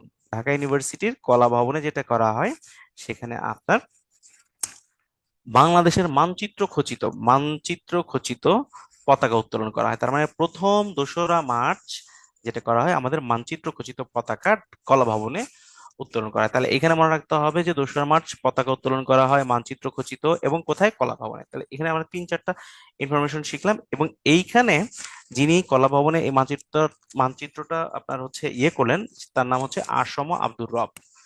আসম আব্দুর রব, ঠিক আছে, আসম আব্দুর রব। উনি হচ্ছেন এই পতাকাটা উত্তোলন করেন, এই জন্য 2রা মার্চকে পতাকা দিবস হিসেবে পালন করা হইতো, ঠিক আছে, এক সময়। আচ্ছা, তো এরপর যেটা হইল, এরপর 2রা মার্চের ইম্পর্টেন্ট এতটুকুই। 2রা মার্চ শেষ, এরপর 2রা মার্চ। 2রা মার্চ হচ্ছে আমরা তখন যেটা করতে চাইলাম, এই 2রা মার্চ সিদ্ধান্ত নেওয়া হয় ওই পতাকা উত্তোলন করার সময়, যে আমরা কি করব, একটা স্বাধীন ইস্তেহার বা স্বাধীনতার ইস্তেহার যেটাই বলেন না কেন, সেটা আমরা ঘোষণা করব, ঠিক আছে। তার মানে 2রা মার্চ সিদ্ধান্ত নেওয়া হয় যে আমরা স্বাধীনতার ইস্তেহার ঘোষণা করব, এবং 2রা মার্চ সেটা হচ্ছে আপনার স্বাধীনতার ইস্তেহার ঘোষণা করা হয়। আচ্ছা, ইস্তেহার জিনিসটা কি? ইস্তেহার জিনিসটা হচ্ছে যখন কোনো একটা দল ক্ষমতায় গ্রহণ করতে চায়, বা রাজনীতিতে অংশগ্রহণ করা একটা দল নির্বাচন করতে চায়, নির্বাচনের আগে তারা যখন কম্পিটিশন করতে চায়, তখন তাদের কিছু ম্যানিফেস্টো থাকে, মানে তাদের কিছু জনগণের উদ্দেশ্যে কিছু থাকে। যেমন আওয়ামী লীগের নির্বাচনী ইস্তেহার কি ছিল? তারা হচ্ছে বঙ্গবন্ধুর হত্যার বিচার করবে, তারা হচ্ছে কি করবে, তারা যুদ্ধাপরাধীদের বিচার করবে, তারা কি করবে, দুর্নীতি দূর করবে, এইরকম কথাবার্তা বলে কিন্তু 2007-এর পর থেকে 2009 সালে যে নির্বাচন হয়েছে, সেই নির্বাচনে কিন্তু তারা ঘোষণা দিয়ে এই কথাগুলো বলে তারা কিন্তু জনগণকে কনভিন্স করেছে, এবং সেই হিসেবে কিন্তু তারা ক্ষমতায় আসছে। তো এই যে আওয়ামী লীগের যে ম্যানিফেস্টো বা আওয়ামী লীগের যে প্রস্তাব, এই প্রস্তাবটাকে বলবো ইস্তেহার। তাহলে আমরা যখন স্বাধীনতা আর জন্য চেষ্টা করতেছি, তখন আমরা কি করলাম, আমরা কিছু পয়েন্ট এইভাবে প্রপোজাল আমরা ফিক্সড করলাম। এই প্রপোজালটা স্বাধীনতার ইস্তেহার নামে পরিচিত। তো আমাদের এত কিছু লাগবে না, এটা আমি যা বললাম এটা রিটেনে আপনারা লিখবেন বা ভাইভাতে আপনাদেরকে জিজ্ঞাসা করলে এভাবে বলবেন। জাস্ট এতটুকু মনে রাখবেন যে ৩রা মার্চ আমাদের এই স্বাধীন ছাত্র সংগ্রাম পরিষদ যেটা করে, স্বাধীনতার ইস্তেহার ঘোষণা করে। ঠিক আছে। আচ্ছা, এখন এই ইস্তেহার ঘোষণাটা করেন কিন্তু আবার হচ্ছে শাহজাহান সিরাজ। শাহজাহান শাহজাহান সিরাজ। এই শাহজাহান সিরাজ তখন কিন্তু আপনার হচ্ছে ছাত্রলীগ নেতা ছিলেন বা আওয়ামী লীগের একনিষ্ঠ কর্মী ছিলেন, কিন্তু পরবর্তীতে উনি কিন্তু এসে বিএনপিতে যোগদান করেন। হ্যাঁ, এবং উনি কিন্তু একসময় বিএনপির আমলে বন ও পরিবেশ মন্ত্রী ছিলেন, বন মন্ত্রী ছিলেন, আমি সংক্ষেপে লিখি বন মন্ত্রী ছিলেন। ঠিক আছে। এবং উনি কিন্তু মারা গেছেন, হ্যাঁ, খুব ৩-৪ বছর আগে কিন্তু উনি মারা গেছেন, বুঝতে পারতেছেন, 2017 বা 2018 দিকে। তো শাহজাহান সিরাজ প্রথমে এই স্বাধীনতার ইস্তেহার ঘোষণা করেন। উনি কিন্তু পরবর্তীতে এই ইনফরমেশন গুলো ভাইবার জন্য লাগবে আপনার ঠিক আছে। উনি স্বাধীনতা স্বাধীনতার ইস্তেহারটা পাঠ করেন উনি, ক্লিয়ার। এবং এটা পাঠ করানো হচ্ছে পল্টন ময়দানে, পল্টন ময়দানে, ক্লিয়ার, পল্টন ময়দানে। এখন এই ইস্তেহারটা ওনারা কিন্তু সবাই ছাত্র ছিলেন, তো ছাত্ররা কখনো কোনো কিছু অনুমোদন করতে পারে না, ছাত্রটা একটা প্রস্তাব করে, আপনার দল সবসময় অনুমোদন করে। তো এই স্বাধীনতার ইস্তেহারটা পরবর্তীতে যত দল ছিল সব দলগুলো নিয়ে 6 মার্চের দিকে এটা আসলে অনুমোদন করা হয়। তাহলে এই জিনিসগুলো একটু মনে রাখবেন, স্বাধীনতার ইস্তেহার দেওয়া হয় ৩রা মার্চ, আর স্বাধীনতার ইস্তেহার অনুমোদন হয় 6 মার্চ। স্বাধীনতার ইস্তেহার পাঠ করে শাহজাহান সিরাজ, এবং উনি তখন ছাত্রলীগের জিএস ছিলেন, জেনারেল সেক্রেটারি, সাধারণ সম্পাদক। দেখেন, উনি কিন্তু ছাত্রলীগের জেনারেল সেক্রেটারি ছিলেন। পরবর্তীতে কিন্তু উনি কিন্তু বিএনপিতে যোগদান করে এবং বললাম মন্ত্রী হয়েছিলেন, ক্লিয়ার। আচ্ছা, সো এই হচ্ছে আপনার বিষয়। এখন এই 2রা মার্চ আরো কিছু ঘটনা ঘটে, আমি একটা পেজ নিয়ে নেই, আরো কিছু ঘটনা ঘটে। সেটা হচ্ছে যে বঙ্গবন্ধুকে জাতির পিতা, জাতির পিতা উপাধি দেওয়া হয়। ঠিক আছে, আমি জাস্ট সংক্ষেপে লিখি, জাতির পিতা উপাধি দেওয়া হয়। জাতির পিতা কিন্তু দেওয়া হয় উপাধিটা, এটা আসম আব্দুর রব আসম আব্দুর রব, আসম রব দিয়েছেন। ঠিক আছে। তাহলে ইশতেহার পাঠ করেন শাহজাহান সিরাজ, জাতির পিতা উপাধি দেন আসম আব্দুর রব, আর বঙ্গবন্ধুকে বঙ্গবন্ধু উপাধি কে দান করেন বলেন তো? বঙ্গবন্ধু কে দান করেন উপাধি? না, আব্দুর রব ঢাকা ইউনিভার্সিটির ভিসি ছিলেন না, উনি না। হ্যাঁ, আব্দুর রব জাস্ট উনি আগাগোড়া পলিটিশিয়ান। জাতির পিতা উপাধি দান করেন আসম আব্দুর রব, আর বঙ্গবন্ধুকে বঙ্গবন্ধু দেন কে তোফায়েল আহমেদ। রাইট, এই যে অনেকেই পারে মাশাল্লাহ। তোফায়েল আহমেদ 1969 সালে। তোফায়েল আহমেদ হচ্ছে 1969 তোফায়েল আহমেদ, ক্লিয়ার। 1969 সালে বঙ্গবন্ধু উপাধি দান করেন তোফায়েল আহমেদ, আর 1972 সালে 2রা মার্চ জাতির পিতা উপাধি দান করেন আসম আব্দুর রব। তো দুইটার মধ্যে প্যাচগোছ লাগাবেন না, ঠিক আছে। আচ্ছা, তার মানে বিষয়টা হচ্ছে এই বঙ্গবন্ধু উপাধি দেওয়া হয়। আর একটা জিনিস করা হয় যে আমার সোনার বাংলা, আমার সোনার বাংলা, এটাকে জাতীয় সঙ্গীত হিসেবে আপনার হচ্ছে ঘোষণা করা হয় ওই দিনই, 2রা মার্চ। সব হচ্ছে 2রা মার্চ, ঠিক আছে। আচ্ছা, আমাদের 31 BCS একজন ছিলেন, ঠিক আছে, তো উনি জাতীয় মেধাবী স্থান পেয়েছেন। তো ওনাকে মার্চ সম্পর্কে বলেন যে মার্চের ঘটনাগুলো আপনি ডিটেলস বলেন, মার্চ মাসের ইতিহাসগুলো। তো উনি কি বলেছিলেন জানেন, 1লা মার্চ থেকে শুরু করে 2রা এভাবে করতে করতে করতে 31শে মার্চ পর্যন্ত এই প্রত্যেকটা ডেট অনুযায়ী কিন্তু উনি বলেছিলেন। এবং উনি ওনার সম্ভবত এই জিনিসটা ওনাকে জিজ্ঞাসা করা হয়েছে, এবং উনি এইটা দিয়ে ভাইবা বোর্ডকে কনভিন্স করে ফেলছেন। এবং ফাইনালি উনি কিন্তু জাতীয় মেধায়, এবং উনি হচ্ছে আপনার 1 থেকে 5-এর মধ্যে ছিলেন। আমি এবার নাম বলবো না, হয়তো আপনারা খুঁজে বের করে ফেলতে পারবেন, ঠিক আছে। তো এই জন্য মার্চের এই ইতিহাসটা আপনাদের প্রত্যেকটা ইয়ের জন্য জানা দরকার। তো তাহলে এই 2রা মার্চ সম্পর্কে আমরা মোটামুটি জানলাম। 2রা মার্চ আমরা হয়ে গেল। এরপর 4, 5, 6 এগুলোতে বিচ্ছিন্ন ভাবে কিছু ঘটনা ঘটেছে। তো এটা প্রিলিতে আসার মতো না, এটা ভাইভাতে আসার মতো, তখন ভাইবার সময় ভাইভাটা দেখবো। এরপর আমার লাগবে হচ্ছে 7 মার্চ, ঠিক আছে, 7 মার্চ বঙ্গবন্ধুর সে ঐতিহাসিক ভাষণটা। তো এইখানে আচ্ছা, এইখানে আপনার অসহযোগ আন্দোলন এখানে বলা আছে, যেমন হচ্ছে সাধারণ সম্পাদক শাহজাহান সিরাজ পাঠ করেন পল্টন ময়দানে 2রা মার্চ। 6টা প্রস্তাব সাংগঠনিকভাবে অনুমোদিত হয়, কিছু সিদ্ধান্ত গৃহীত হয়, বাংলাদেশকে প্রথম স্বাধীন সার্বভৌম রাষ্ট্র হিসেবে ঘোষণার প্রস্তাব করা হয়। আচ্ছা, বঙ্গবন্ধু মুজিবুর রহমানকে, শেখ মুজিবুর রহমানকে জাতির পিতা উপাধি ঘোষণা করা হয়, আসম আব্দুর রব দান করেন, এবং আমার সোনার বাংলা বিদ্যালয় হলো সেটাকে জাতীয় সঙ্গীত হিসেবে ঘোষণা করা হয়, ঠিক আছে। আর লক্ষ্য ছিল 3টা, এই 3টা একটু মনে রাখতে পারেন, 3টা আসে না। এইটা আপনাদের লাগবে। 7ই মার্চে যে 1971 সালের ভাষণ, এটা স্লাইডে সুন্দর করে দেওয়া আছে, এটা একটু বলে দিই। এই ডেটটা মনে রাখবেন, 23শে ফাল্গুন 1377 সাল, এই ডেটটা আসে, বাংলা ডেটটা আসে। 3টা 20 থেকে 3টা 30 এক্স্যাক্টলি এই টাইমটা না, রেসকোর্স ময়দানে দেন, বর্তমান সোহরাওয়ার্দী উদ্যান। 23 মিনিটের ভাষণ, এইটা সম্ভবত আপনার হচ্ছে 20 মিনিট সামথিং এরকম একটা ইয়ে ছিল আর কি। মোটামুটি এরকম একটা সময় ছিল, এই এতটুকু ও ভাষণ উনি দিয়েছিলেন, এবং রেকর্ডকৃত শব্দের সংখ্যা 1108টি। 4টি দাবি ছিল। 4টি দাবি হচ্ছে এই যে এটা: সামরিক আইন প্রত্যাহার করতে হবে, সেনাদের ব্যারেকে ফিরিয়ে নিতে হবে, গণহত্যার তদন্ত করতে হবে, এবং নির্বাচিত জনপ্রতিনিধিদের কাছে ক্ষমতা হস্তান্তর করতে হবে। চারটা একদম মুখস্থ করে ফেলবেন, ঠিক আছে? আচ্ছা, এবং এই ভাষণটাকে 1863 সালে যুক্তরাষ্ট্রের যে প্রেসিডেন্ট আব্রাহাম লিঙ্কন 3 মিনিটের একটা ভাষণ দিয়েছিলেন গেটিসবার্গে, যেটাকে বলা হয় গেটিসবার্গের ভাষণ, তার সাথে তুলনা করা হয়। আচ্ছা, এরপর হচ্ছে ইউনেস্কো 30শে অক্টোবর 2017 সালে বঙ্গবন্ধুর এই ভাষণকে ওয়ার্ল্ড ডকুমেন্ট, নামগুলো একটু মনে রাখেন, বিশ্ব প্রামাণ্য ঐতিহ্য দলিল হিসেবে স্বীকৃতি দান করে, ঠিক আছে? আচ্ছা, এই লোকটাকে বলতে পারবেন? বলো তো এই লোকটাকে, আমি যেটাকে মার্ক করে দিলাম, এই লোকটাকে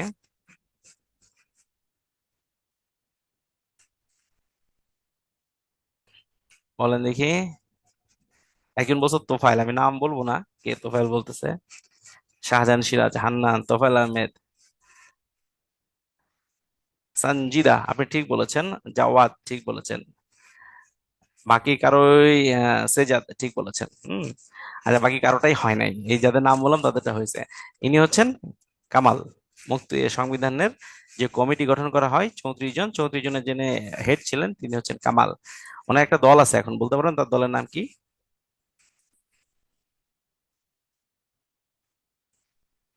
কি নাম বলতে পারবেন না? তাহলে দলের নাম কি? গণফোরাম, রাইট।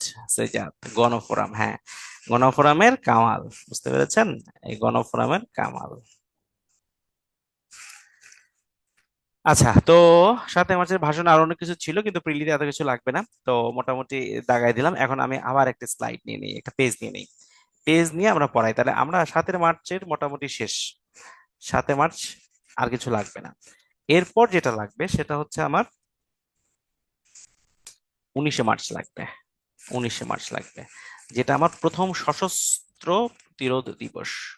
সশস্ত্র আক্রমণ বলেন বা প্রথম সশস্ত্র প্রতিরোধ বলেন, এটা হচ্ছে 19শে মার্চ। এটা আমার লাগবে। কিভাবে লাগবে একটু বলে নেই। তো পাকিস্তানিরা মোটামুটি 7ই মার্চের ভাষণের পরে ফিক্সড করে ফেলছে যে তারা আমাদেরকে অ্যাটাক করবে।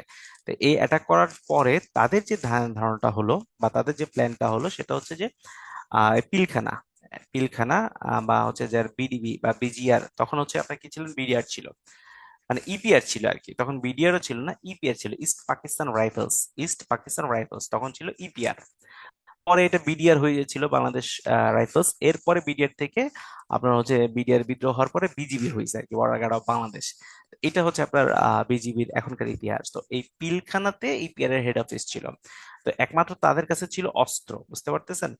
সো এরা, আর আমাদের এই কিছু ক্যান্টনমেন্টে কিছু বাঙালি সোলজার ছিল, বাঙালি সোলজার ছিল, হ্যাঁ, এই বাঙালি সোলজারের কাছে ছিল অস্ত্র। তাহলে অস্ত্র ছিল দুইটা জায়গায়, এই আপনার হচ্ছে ইপিআর এর এদের কাছে, আর একটা হচ্ছে আমাদের বাঙালি কিছু সৈন্য ছিল তাদের কাছে। আর আরেকটা জায়গায় অস্ত্র ছিল, সেটা হচ্ছে পুলিশের কাছে। সো পুলিশকে তারা নিরস্ত্র করতে পারেনি, তারা বা পুলিশের কাছে এত মানে অস্ত্র ছিল না আর কি, ভারী অস্ত্র ছিল না।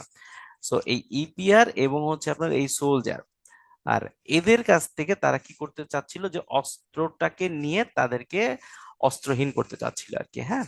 তা নিরস্ত্র করতে চাচ্ছিল, অস্ত্রহীন বলা যাবে না, নিরস্ত্র বলবে, নিরস্ত্র করতে চাচ্ছিল, ক্লিয়ার? এখন এই সোলজার যারা ছিলেন তারা হচ্ছেন আপনার বেসিক্যালি ঢাকা ক্যান্টনমেন্ট এবং জয়দেবপুর ক্যান্টনমেন্ট, যেটাকে এখন রাজেন্দ্রপুর, জয়দেবপুর তো জয়দেবপুর, যেটাকে এখন বলে রাজেন্দ্রপুর ক্যান্টনমেন্ট, ঠিক আছে, রাজেন্দ্রপুর ক্যান্টনমেন্ট। সো এই রাজেন্দ্রপুর ক্যান্টনমেন্ট আর ঢাকা ক্যান্টনমেন্টটা পুরোটাই হচ্ছে আপনাদের পাকিস্তানিদের দখলে ছিল, ক্লিয়ার? সো এই জন্য রাজেন্দ্রপুর ক্যান্টনমেন্টে যেটা করা হলো, তারা হচ্ছে সোলজারদের কাছ থেকে অস্ত্রটা নিরস্ত্র করতে চাইলো।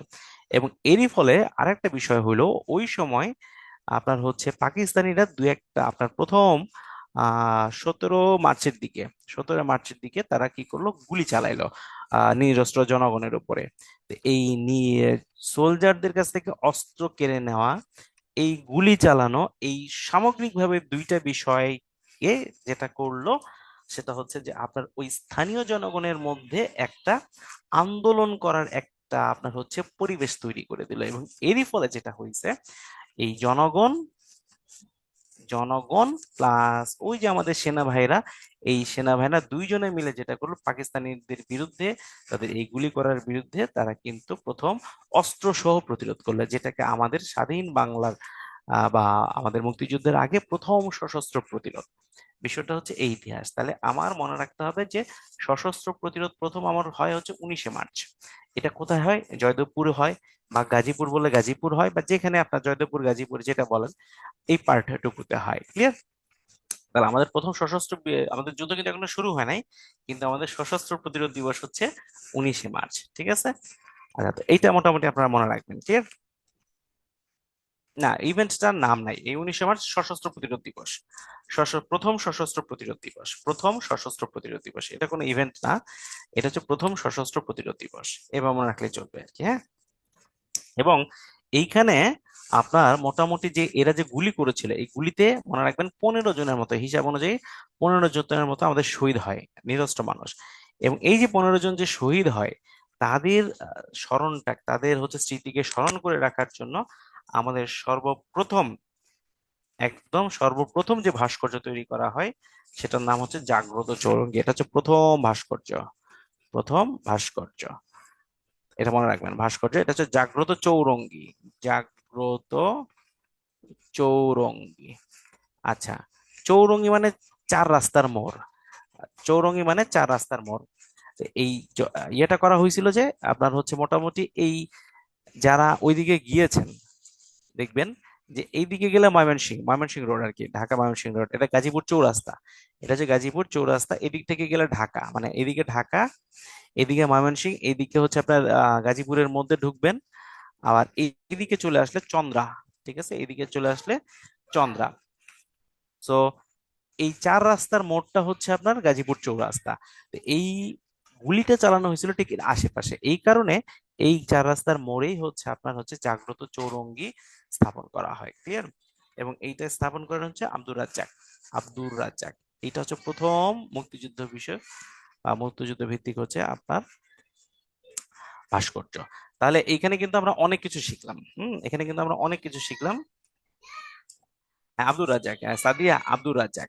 তাহলে প্রথম ভাস্কর্য, জাগ্রত চৌরঙ্গি, আব্দুর রাজ্জাক, জয়দেবপুর চৌরাস্তা, এগুলো সবকিছু ইম্পর্টেন্ট, এগুলো সব আসে, এবং 15 জন শহীদ হয়। তাহলে আমাদের প্রথম সশস্ত্র প্রতিরোধ শেষ, এটা হচ্ছে আপনার 19শে মার্চ চলে গেল। 19শে মার্চের পর আর কোনো পড়াশোনা নাই, একবার 25শে মার্চ চলে আসবেন। ঠিক আছে? আচ্ছা, 25শে মার্চ আমি আবার একটু স্লাইডে ফেরত চলে যাই, তাহলে আমরা একটু বুঝতে পারবো। এই অপারেশন সার্চলাইট 25শে মার্চ, 25শে মার্চ যেটা অপারেশন করা হয় তার নামই হচ্ছে অপারেশন সার্চলাইট। সার্চ মানে খোঁজো, লাইট মানে লাইট দিয়ে খুঁজে খুঁজে বের করে অপারেশন করো। এখন কাদেরকে খুঁজবেন? হু আর দ্য পিপল? কাদেরকে আপনি খুঁজবেন? খুঁজতে হবে তো, তাই না? খুঁজবেন হচ্ছে আপনার 3 ধরনের মানুষকে। 3 ধরনের মানুষকে হচ্ছে একটা পেজ নেই, পেজ নিলে বুঝতে সুবিধা হবে, তারপর আমরা আবার স্লাইডে চলে আসবো। মনে রাখবেন যে সাধারণ জনগণ কিছুই জানে না। এই সাধারণ জনগণকে বা সাধারণ জনগণের মধ্যে জনসচেতনতা বাড়াতে হবে। সচেতনতা, জনসচেতনতা বাড়ানোর জন্য কাজ করবে হচ্ছে শিক্ষক প্লাস ছাত্র। তার মানে সাধারণ জনগণ মানে, তখন তো আমরা শিক্ষক বা ছাত্র, শিক্ষকদেরকে সবাই শ্রদ্ধা করতো। তাহলে এই শিক্ষক এবং ছাত্র এরা কি করবে? সাধারণ জনগণের মধ্যে জনসচেতনতা বাড়াতে হবে। তার মানে এর একটা রোল প্লে করবে। 2 নম্বর রোল প্লে করবে যাদের অস্ত্র আছে, যাদের অস্ত্র আছে, আগে বলেছি ইপিআর, ইস্ট পাকিস্তান রাইফেলস, তাদের অফিস ছিল হচ্ছে পিলখানা। তো এই পিলখানা, পিল মানে হচ্ছে আসলে এলিফ্যান্ট, হাতি। হ্যাঁ, পিল মানে হাতি, খানা মানে যেখানে থাকে, হাতি যেখানে থাকে, মানে এই ইপিআর এর একদম আগে এখানে আসলে হাতি থাকতো, বুঝতে পেরেছেন? তো এই হাতি যেখানে থাকে সেটাকে বলে পিলখানা, এইভাবে নাম আসছে। আর এই হাতিগুলো বুঝছেন, এই হাতিগুলো কি করতে জানেন? এই হাতিগুলো এই যে এখনকার যে এলিফ্যান্ট রোড, এলিফ্যান্ট রোড, এই এলিফ্যান্ট রোড দিয়ে হাতিদেরকে নিয়ে ওই হাতির ঝিলে কিন্তু আসলে গোসল করানো হতো, বুঝতে পেরেছেন? তো এই হাতির ঝিলে গোসল করানো হতো, এই জন্য এটাকে বলে হাতির ঝিল, হাতিরা যে ঝিলে গোসল করে। আর তারা যে রোডে যাইতো সেটা হচ্ছে এলিফ্যান্ট রোড। ঠিক আছে, এইভাবে এলিফ্যান্ট রোড আসছে, এভাবে হাতির ঝিল আসছে, আর এইভাবে পিলখানা আসছে। এই বুঝছেন না বুঝেন নাই যে পিলখানা, হাতির ঝিল, এলিফ্যান্ট রোড কিভাবে আসছে? এটা কিন্তু একদম বাস্তব, হ্যাঁ, এটা বাস্তব, বুঝছেন? আচ্ছা, হ্যাঁ, এটা আসলেই এটাই ঠিক, হ্যাঁ, এটাই ঠিক, এভাবে আমি যেটা বলছি এটাই কি আসবে ঠিক। তাহলে ইপিআর। আর 3 নাম্বার হচ্ছে পুলিশের কাছে ওই যে অস্ত্র আছে, সেটা কোথায়? রাজার বাগ। রাজার বাগ। তো এই ইপিআর এখন আমার বাসার পাশে, আর রাজারবাগ হচ্ছে আমি এই বাসার আগে যে বাসায় ছিলাম সেই বাসার পাশে, মনে রাখবেন। তাহলে এই শিক্ষক, ইপিআর আর রাজারবাগ, এই তিনটা ছিল পাকিস্তানিদের মূল টার্গেট। এই জন্য তারা কি করেছে, প্রথমে ঢাকা ইউনিভার্সিটিতে অ্যাটাক করেছে। দেখছে যে শিক্ষকদেরকে লিস্ট করে করে বের করে তাদেরকে হত্যা করেছে। ইপিআর এর কাছে গিয়েছে, অর্থাৎ পিলখানায় অ্যাটাক করেছে তারা, এবং রাজারবাগে অ্যাটাক করেছে পুলিশকে, যাতে তারা নিরস্ত্র করতে পারে বা পুলিশকে যাতে তারা ধ্বংস করে দিতে পারে। তার মানে এইটা ছিল পাকিস্তানিদের টোটাল টার্গেট। তার মানে পাকিস্তানিদের টার্গেটের বস্তু ছিল তিনটা: একটা হচ্ছে শিক্ষক ছাত্র সমাজ, একটা হচ্ছে ইপিআর, আর একটা হচ্ছে রাজারবাগের পুলিশ লাইন্স। দেখবেন যে এই তিনটা জায়গায় তারা অ্যাটাক করছে, বুঝতে পেরেছেন? তো এই জন্য এটার নাম হচ্ছে অপারেশন সার্চলাইট। এবার 18 মার্চ হচ্ছে এটা খসড়া করা হয়। এইটা খসড়া তৈরি করেন হচ্ছে দুইজন, একটা খাদিম হোসেন রাজ আর রাও ফরমান আলী। এই দুইজনের মধ্যে একজন ঢাকার মধ্যে ছিল, যেমন রাও ফরমান আলীকে ঢাকার মধ্যে দায়িত্ব দেওয়া হয়েছিল। যেমন ঢাকা অঞ্চলে আপনার অপারেশনের দায়িত্ব দেওয়া হয় রাও ফরমান আলীকে, আর খাদিম হোসেন রাজকে আউট অফ দ্য ঢাকা, মানে ঢাকা বাহিরে যে সকল অঞ্চল ছিল সেটা হচ্ছে খাদিম হোসেন রাজ আপনার মোটামুটি ইয়ে করবে। আচ্ছা, 1 মিনিট, আমাকে স্যার ফোন দিয়েছে, হ্যাঁ, জাস্ট 1 মিনিট।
আচ্ছা, আমরা আবার ক্লাসে ফেরত আসলাম। ওই যে এক প্রফেসর ফোন দিয়েছিলেন, স্যারের সাথে কাজ করতেছিলাম। তো যাই হোক, ঠিক আছে, তো আমরা আবার ক্লাসে চলে আসি, হ্যাঁ। তার মানে বিষয়টা দাঁড়াচ্ছে হচ্ছে, না, এলিফ্যান্ট রোডের সামনে তো এলিফ্যান্টের ভাস্কর নাই। এটা ভাস্কর আছে হচ্ছে আপনার পিলখানার গেটে, 3 নাম্বার গেটে, আর যেটা সাত মসজিদ রোডের মাথায়, হ্যাঁ। এই জন্য এটা পিলখানা বলা হয় আর কি। আচ্ছা, যাক, সেগুলো আমাদের এখন দেখার বিষয় না। তো এই খাদিম হোসেন রাজ এবং হচ্ছে রাও ফরমান আলী, এই দুই ব্যক্তির উপর হচ্ছে আপনার ইয়ে করার দায়িত্ব ছিল, এবং এদের একজন বস ছিল। এই বসটা পুরাটা তত্ত্বাবধান করেছে, সেটা হচ্ছে লেফটেন্যান্ট জেনারেল টিক্কা খান। এই টিক্কা খান হচ্ছে আসলে একটা বদমাইশ একটা লোক, ঠিক আছে। সো ওনার আর একটা নাম ছিল, ওনার নাম হচ্ছে বেলুচিস্তানের কসাই, বেলুচিস্তানের কসাই, বুঝতে পেরেছেন? সো এই টিক্কা খান বাংলাদেশে আসছে হচ্ছে আপনার এই অপারেশন সার্চলাইট চালাইতে, মেরে ফেলতে। সে তার আগেই তার জাতি ভাই, বেলুচিস্তান তো আপনার পাকিস্তানের পার্ট, এই জাতি ভাইরা আন্দোলন করতেছিল, ঠিক আছে, স্বাধীনতার জন্য। এবং ওইখানে গিয়ে এই জেফরি টিক্কা খান কি করেছেন, যে ওইখানে গিয়ে উনি কিন্তু ঠিক একই সিস্টেমে ম্যাসাকার একটা হত্যাযজ্ঞ চালাইছিলেন। এই জন্য তাকে বলা হয় বেলুচিস্তানের কসাই। এই সে এক্সপার্ট ছিল দেখে তাকে আবার এই পূর্ব পাকিস্তানে বা বাংলাদেশের দায়িত্ব দেওয়া হয়েছে। এটা একটু মনে রাখবেন, লেফটেন্যান্ট জেনারেল টিক্কা খানকে বলা হয় বেলুচিস্তানের কসাই। তার আন্ডারে দুইজন ছিল, খাদিম হোসেন রাজ আর রাও ফরমান আলী। এই রাও ফরমান আলী ঢাকা দায়িত্বে ছিলেন, আর খাদিম হোসেন রাজ ছিলেন হচ্ছে আউট অফ দ্য ঢাকা, ঠিক আছে। বাস। এরপর অপারেশন পরিচালনা করা হয় তিনটা জায়গায়, আমি বলেছিলাম পিলখানা, ঠিক আছে, রাজারবাগ পুলিশ লাইন্স এবং ঢাকা বিশ্ববিদ্যালয়ে। এখন আপনারা বুঝতে পারবেন বা আপনারা বলতে পারবেন why Dhaka University, why Pilkhana, why police lines, ঠিক আছে। এবং পরবর্তীতে বঙ্গবন্ধুকে গ্রেপ্তার করা হয়, বঙ্গবন্ধুকে গ্রেপ্তারের জন্য আরেকটা বাহিনী পাঠানো হয়। তো এগুলোর অনেক বই আছে, বুঝতে পেরেছেন, আপনারা বই পড়বেন যদি সময় থাকে, ঠিক আছে। পাকিস্তানি আর্মি ছিল কই অপারেশন? পাকিস্তান আর্মি এখানে ছিল তো, পাকিস্তান আর্মি যে ঢাকা ক্যান্টনমেন্টে থাকতো, জয়দেবপুর ক্যান্টনমেন্ট মানে রাজারপুর ক্যান্টনমেন্টে থাকতো, ঠিক আছে। আচ্ছা, তো এখন কই গেল? তো এই বঙ্গবন্ধু গ্রেপ্তার হওয়ার আগে উনি আনুষ্ঠানিকভাবে বাংলাদেশের স্বাধীনতার ঘোষণা দান করেন 26শে মার্চ 1971 সালে, ঠিক আছে, প্রথম পরে এবং গ্রেপ্তার করার কিছুক্ষণ আগে। এটাই ওয়্যারলেস যুগে পাঠানো হয়। তারপর এখানে আরো বঙ্গবন্ধুকে হচ্ছে স্বাধীনতার ঘোষণা করে 21শে জুন 2009 সালে। সর্বপ্রথম বঙ্গবন্ধু স্বাধীনতার ঘোষণাপত্র পাঠ করে শোনান আওয়ামী লীগ নেতা এম এ হান্নান। এটা একটু মনে রাখতে হবে যে বঙ্গবন্ধুর পরে বঙ্গবন্ধুর এই স্বাধীনতার ঘোষণাপত্রটি পাঠ করেন আওয়ামী লীগ নেতা এম এ হান্নান। তারপর যেটা করা হয় এটা ফটোকপি করা হয়, এটা ফটোকপি করা হয়, ফটোকপি করে এটা চিটাগং এ আপনার আরেকটা নেতা জহুর আহমেদ চৌধুরী, তারা দুইজনে কি করেন, এইটা বিলি করেন, মনে রাখবেন এটা বিলি করেন, ঠিক আছে। আচ্ছা, এরপর যেটা করা হয় যে বঙ্গবন্ধুর এই ঘোষণাটা ছিল হচ্ছে ইংরেজিতে, এটাকে বাংলাতে ট্রান্সলেট করেন হচ্ছে আবুল কাশেম সন্দীপ, বাংলা অনুবাদ করেন হচ্ছে আবুল কাশেম সন্দীপ।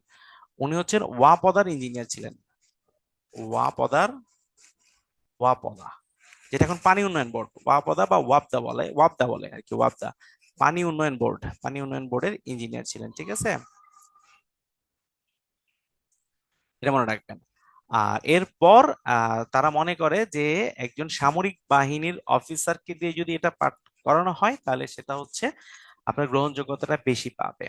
তখন নিকটস্থ সামরিক বাহিনীর অফিসার ছিলেন মেজর জিয়াউর রহমান, এবং মেজর জিয়াউর রহমানকে তখন আসলে ডাকা হয় এবং উনি কালুরঘাট বেতার কেন্দ্র থেকে বঙ্গবন্ধুর পক্ষে, এটা আমার বলবেন, বঙ্গবন্ধুর পক্ষে স্বাধীনতার ঘোষণা দেন। এবং এইটা আমাকে জিজ্ঞাসা করেছিল 35তম বিসিএস, বুঝতে পেরেছেন যে কে স্বাধীনতার ঘোষণা দিয়েছেন। আমি যেটা সত্যি সেটাই বলেছি, ক্যাডার তো হয়েছি তাই না, সো সব সময় সত্যি কথা বলবেন, ঠিক আছে। মানে আপনি যে তেল মারতেছেন কোনটা এটা তারা বোঝে, বুঝতে পেরেছেন। আচ্ছা, ঠিক আছে। হ্যাঁ, সত্যি কথা বলবেন। আচ্ছা, তাহলে আমরা বিষয়টা কি দাঁড়ালো, স্বাধীনতার ঘোষণা পর্যন্ত গেলাম। এখন বঙ্গবন্ধুকে, আচ্ছা ঘোষণাপত্র পরে এখানে আরো কিছু ইম্পর্টেন্ট ইনফরমেশন আছে, আমি একটা পেজ নিয়ে, হ্যাঁ, আর আমি স্লাইড থেকেও দিয়ে দেখাচ্ছি। কোনটা বললে ধরে নিয়ে যাবে বলেন তো শিবু ভাই? স্বাধীনতার ঘোষণা দেন হচ্ছে বঙ্গবন্ধু শেখ মুজিবুর রহমান। শেখ মুজিবুর রহমানের পক্ষ থেকে মেজর জিয়াউর রহমান স্বাধীনতার ঘোষণাপত্র পাঠ করেন। এর আগে একটা ঘটনা ঘটছে, আপনার জিয়াউর রহমানের কাছে ইনফরমেশন পৌঁছায় নাই যে আসলে বঙ্গবন্ধু স্বাধীনতার ঘোষণা দিয়েছেন কিনা। তখন উনি কি করেছিলেন, উনি বলেছিলেন একবার যে আই মেজর জিয়া, মানে আমি মেজর জিয়া, আমি স্বাধীনতার ঘোষণা দিচ্ছি। পরে যখন এইটা সবার কানে ছড়ায় যায় তখন আপনার ওই নেতারা বলে যে আপনি কেন দিচ্ছেন, বঙ্গবন্ধু তো ঘোষণা দিয়ে গেছে। তখন জিয়াউর রহমান নিজের ভুল বুঝতে পেরে জিয়াউর রহমান বলেন যে আমি বঙ্গবন্ধুর পক্ষ হয়ে আসলে ঘোষণাটা দিচ্ছি, সোজা কথা এই হচ্ছে ব্যাপার। ঠিক আছে।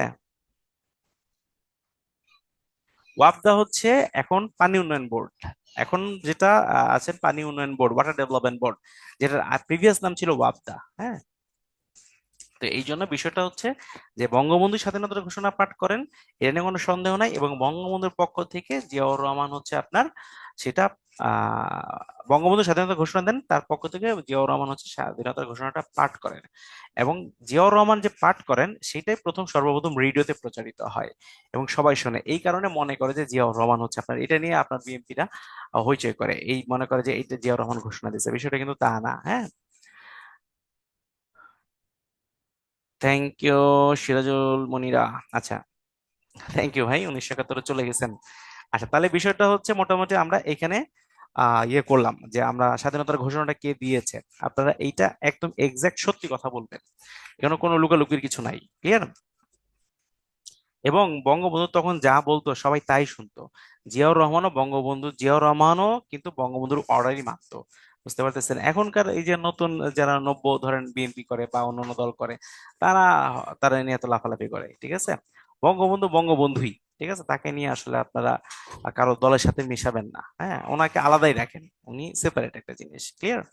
আচ্ছা, যাই হোক, তার মানে আমাদের মোটামুটি 27 মার্চ পর্যন্ত হইলো। আচ্ছা, এখন একজন জিজ্ঞাসা করছে এম এ হান্নান 26 মার্চ সকালের দিকে পাঠ করেন, বুঝতে পেরেছেন? এবং তখন ফটোকপি করা হয়, ফটোকপি করার পর তারপরে জহুর আহমেদ আর এবং হান্নান আরো সবাই মিলে এটা বিলি করেন। বিলি করার পর আপনার হচ্ছে এইটা 27 মার্চে জিয়াউর রহমান এটা বঙ্গবন্ধুর পক্ষে ঘোষণা দান করে। এরই মাঝে এটা আবার বাংলাতে ট্রান্সলেট করা হয় আবুল কাসেম সন্দীপ। এই জিনিসগুলো এরকম আর কি, হ্যাঁ। আচ্ছা, ও, এখন বঙ্গবন্ধুকে ধরেন আপনার নিয়ে যাওয়া হলো, ধরেন বঙ্গবন্ধু তো হচ্ছে, 1 মিনিট, স্বাধীনতার ঘোষণাপত্রের আগে আমরা আরেকটা পেজ নিয়ে নেই, এখানে পেজ নিয়ে আমি একটু পড়াই।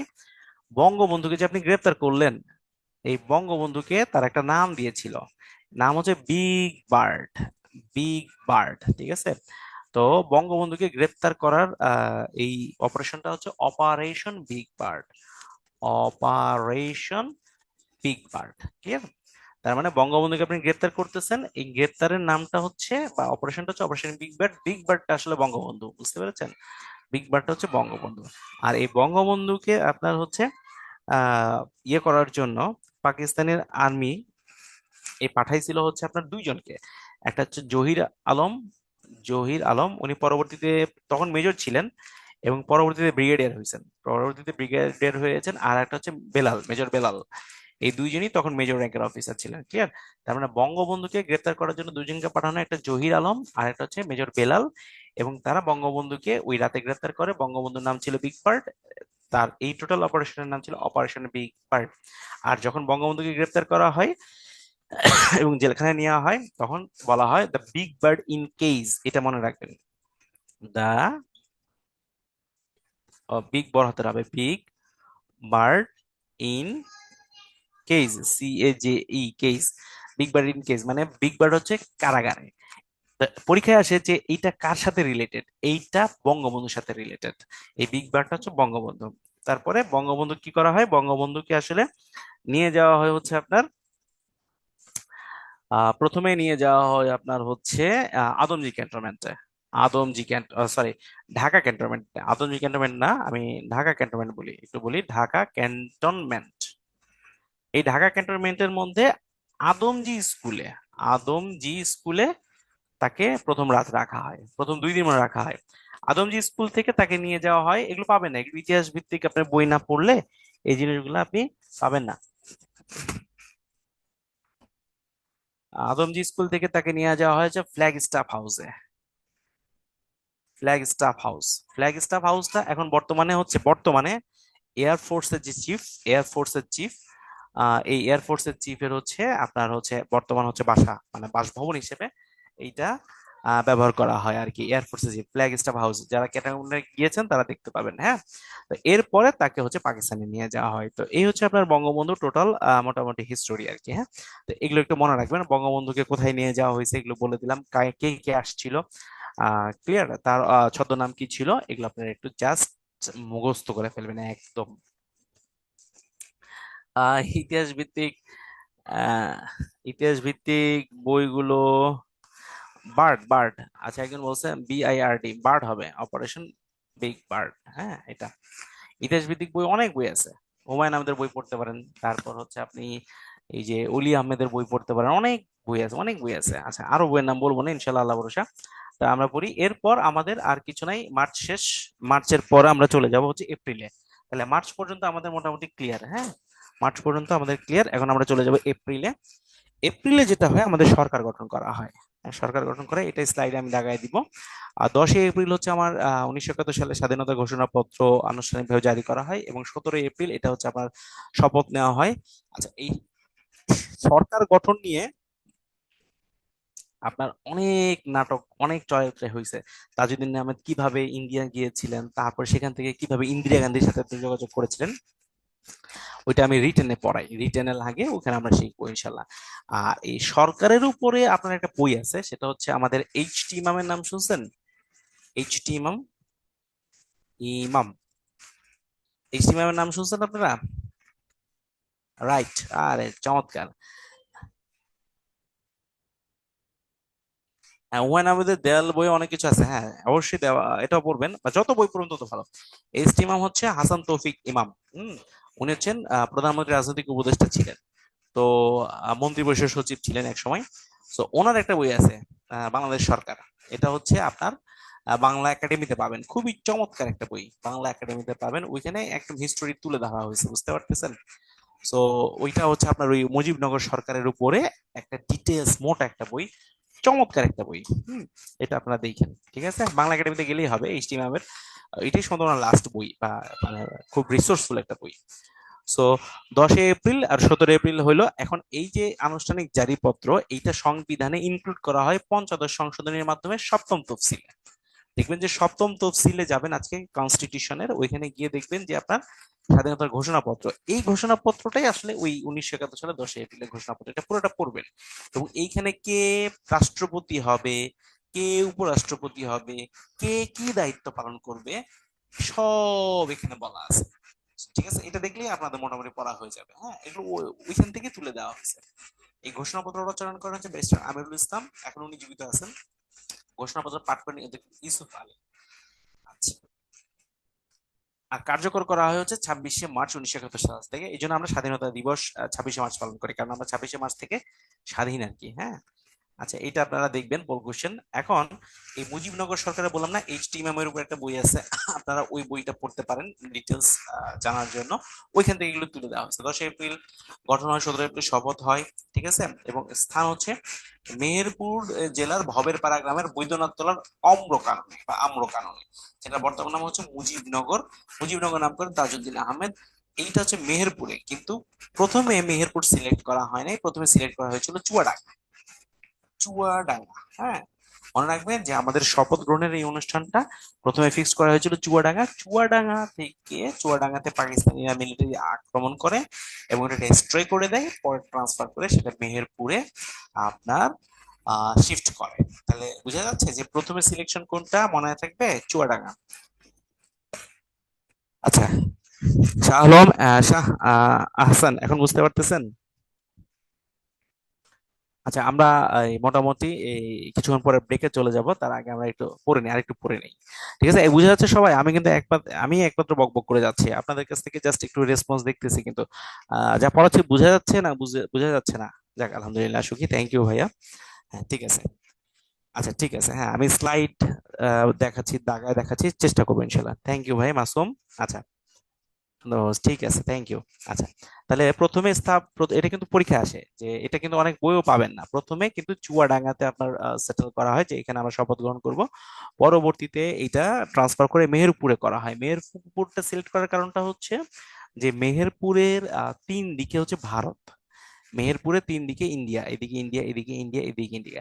এখানে যে জায়গাটা সিলেক্ট করা হয়েছে, মনে রাখবেন একটা বিমান যখন সে মুভ করে, তখন তার একটা নির্দিষ্ট স্পেস দরকার হয়। সোজা গেল আর সোজা চলে আসলো, বিষয়টা এরকম না। যেমন একটা বাস যখন দেখেন, বাস তো লম্বা, হ্যাঁ, তো বাস যখন ঘুরায় তখন কিন্তু তার জন্য একটা স্পেস দরকার হয়। তো স্পেস দরকার, সেটা বাসের স্পেসের থেকেও বেশি, বিষয়টা এরকম। তো একটা বিমান যখন আসবে, এসে এখানে ধরেন বোমা ফালাইলো, সে আবার যখন ব্যাক করবে তখন একটা তার ঘোরার জন্য স্পেস লাগবে। যখন সে স্পেসটা কাভার করতে যায়, তখনই কিন্তু ইন্ডিয়ার আকাশসীমায় ঢুকে যায় পাকিস্তানিরা। আর এর আগেই ইন্ডিয়া তার আকাশসীমা কিন্তু পাকিস্তানিদের জন্য নিষিদ্ধ করে দিয়েছিল। এই জন্য এইখানে পাকিস্তানি বিমান হামলা করার আর কোনো স্কোপই ছিল না। এই জন্য মেহেরপুরের এই জায়গাটা সিলেক্ট করা হয়। এটা কিন্তু ভাইভাতে খুবই খুবই খুবই ইম্পর্টেন্ট কোশ্চেন, ঠিক আছে? আর পিলির জন্য এই মেহেরপুর জেলার ভবের পাড়ার বৈদ্যনাথ তলার আম্রকানন, এটা মনে রাখবেন, মুজিবনগর। আর এটার নামকরণ তাজউদ্দিন আহমেদ, এবং এটা ফার্স্ট ইয়ে করা হয় হচ্ছে চুয়াডাঙ্গাতে। বাস এতটুকু মনে রাখলে চলবে। শপথ পাঠ করান, পরিচালনা করেন, এগুলো মনে রাখবেন। রাজধানী বা সচিবালয়, অর্থাৎ সচিবালয় বা কার্যক্রম, সচিবালয়, সাচিবিক কাজ যেখানে করা হয় সেটা সচিবালয়। যেমন ধরেন একটা অর্ডার করা হবে, হ্যাঁ, ধরেন বলা হবে যে আগামী 15ই আগস্ট আমরা শোক দিবস পালন করব। ঠিক আছে, ধরেন শোক দিবস পালন করবো, এটা অর্ডার করা হবে, এটা একটা অফিসিয়াল অর্ডার করতে হয়। এই অফিসিয়াল অর্ডারটা আপনার কি করতে হয় জানেন? চিঠিতে লিখতে হয়, তারপরে সেইটা ওটা চেক করতে হয়। এরপরে ওইটা সাধারণত এটা একটা সেকশন থেকে হয়, সেকশনের হেড হচ্ছে সিনিয়র অ্যাসিস্ট্যান্ট সেক্রেটারি। এই সিনিয়র অ্যাসিস্ট্যান্ট সেক্রেটারি বা ডিএসও মাঝে মাঝে এটা ইয়ে করে আর কি, হ্যাঁ, ইন্ট্রোডিউস করে।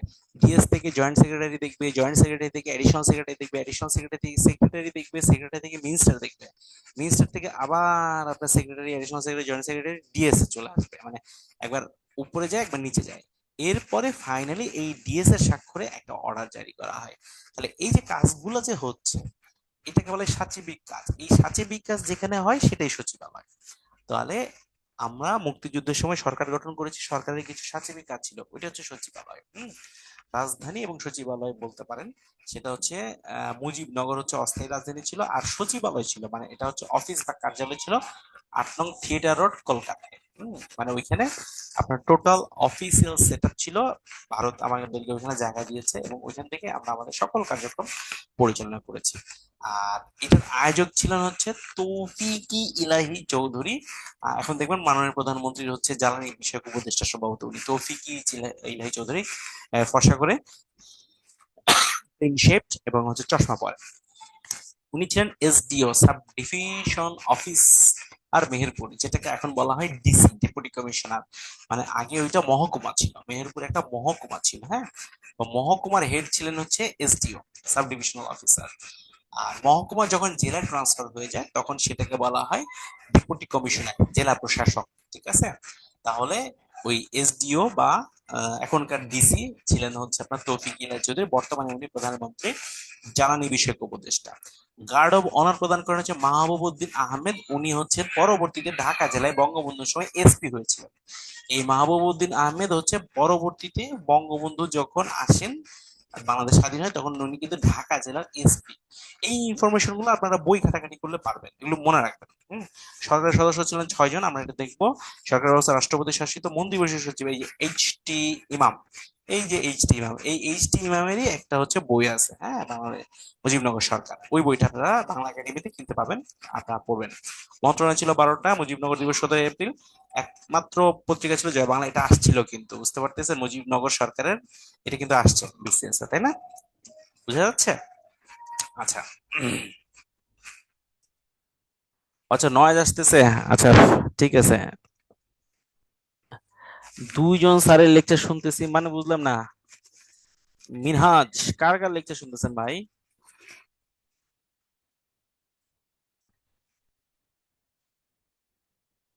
আচ্ছা, ঠিক আছে। হ্যাঁ, তো আমরা একটু পড়ি আবার। আমরা ব্রেক দিব একটু পরে, এই যে মুজিবনগর সরকার শেষ করে আমরা ব্রেক দিয়ে দিব ইনশাল্লাহ, হ্যাঁ। 10 মিনিট একটা ব্রেক দিব।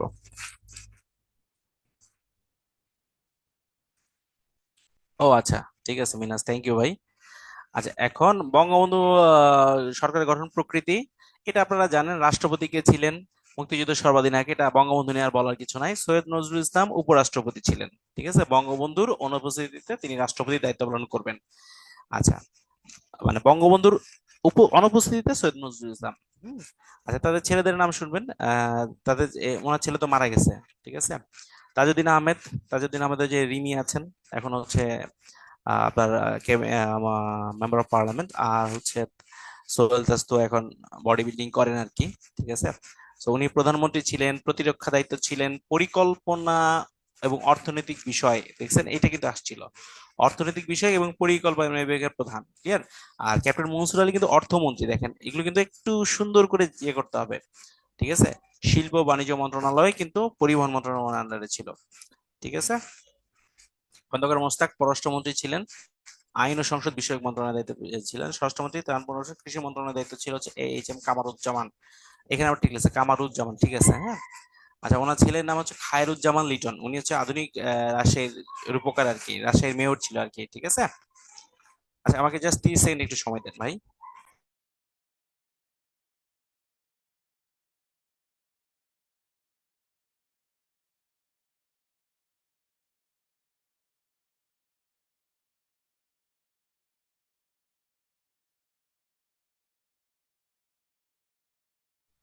আচ্ছা ঠিক আছে, আমরা আবার চলে আসি।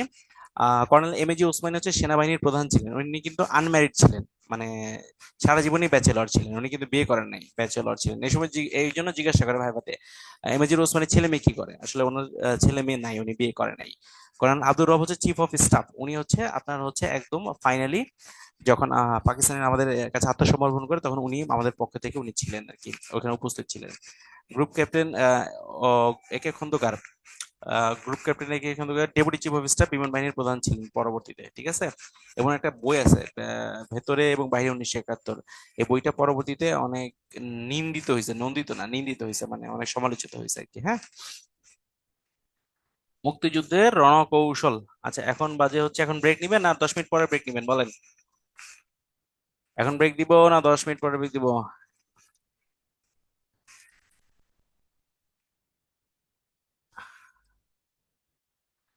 আচ্ছা মাসুম হচ্ছে ওই আপনারা ওটা পড়তে পারেন না, ওই ঘরের ভেতরে এখানে ওই আওয়ামী লীগের অনেক সমালোচনা করা হয়েছে আর কি, এই জন্য। আচ্ছা ব্রেক, ঠিক আছে।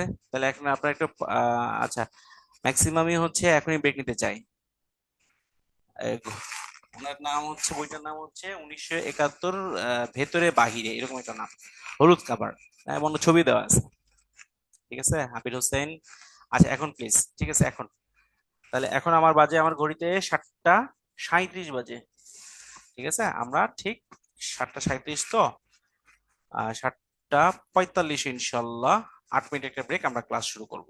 তাহলে এসে আমরা মুক্তিযুদ্ধ রণকৌশল নিয়ে আলোচনা করব, ঠিক আছে। সবাই একটু পাওয়ার ন্যাপ নিয়ে নেন, হ্যাঁ।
আসসালামু আলাইকুম, আমরা ফেরত চলে আসলাম।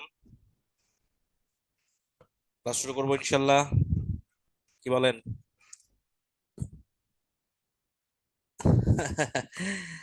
আচ্ছা, সাদিয়া বই সাজেস্ট করতে চাচ্ছি, শুনতে যাচ্ছেন? ঠিক আছে, একটা একটা করে বলি। মানে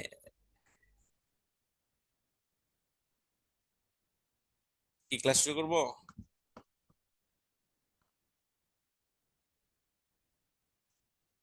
আচ্ছা ঠিক আছে, থ্যাংক ইউ, ক্লাসটা শুরু করি, হ্যাঁ। তো বই আস্তে আস্তে বলবো। আপনারা সর্বপ্রথম যে বইটা কিনতে পারেন সেটা হচ্ছে যে কর্নেল অলি আহমেদের একটা বই আছে, ঠিক আছে? বাংলাদেশের রাজনীতি, সাল দেওয়া আছে 1947 থেকে 1971 বা 1975। এই যে ব্যারিস্টার রুমিন ফারহানের বাবা, বুঝতে পারতেছেন? ওনার বইয়ে একদম ডিটেলস, যেমন ধরেন 1971-এ সুন্দর করে ডেট ওয়াইজ প্রত্যেকটা জিনিস দেওয়া আছে। এটা আপনারা পড়তে পারেন, আপনাদের কাজে লাগবে। আচ্ছা, এরপরে আরো দু একটা বই বলতেছি, আস্তে আস্তে আসি। তো মুক্তিযুদ্ধের রণকৌশল, এই মুক্তিযুদ্ধের রণকৌশলটা খুব সংক্ষেপে আমি একটু বলি। তো কিভাবে বললে ভালো হয়? কমান্ডারদের নাম আগে বলি, কি বলেন, তাই না? কমান্ডারদের নাম আগে বলি। আমার এই মুক্তিযুদ্ধের রণকৌশলে আহ আমার যেটা লাগবে কমান্ডারদের নাম, এই যে মেজর কমান্ডার হচ্ছে মেজর জিয়াউর রহমান, মেজর আবু তাহের, এই কমান্ডারদের নাম লাগবে, ঠিক আছে? তাহলে এখন আমরা শিখবো হচ্ছে কমান্ডারদের নাম। Clear? একটু পেজ দিয়ে নিই আমি। আচ্ছা, আগে দেখে নিই কি কি আছে। আচ্ছা না, আগে আমি পড়াই। আসুন, একটা পেজ দিয়ে নিই, পেজ নিলে বুঝতে পারবেন। এক মিনিট।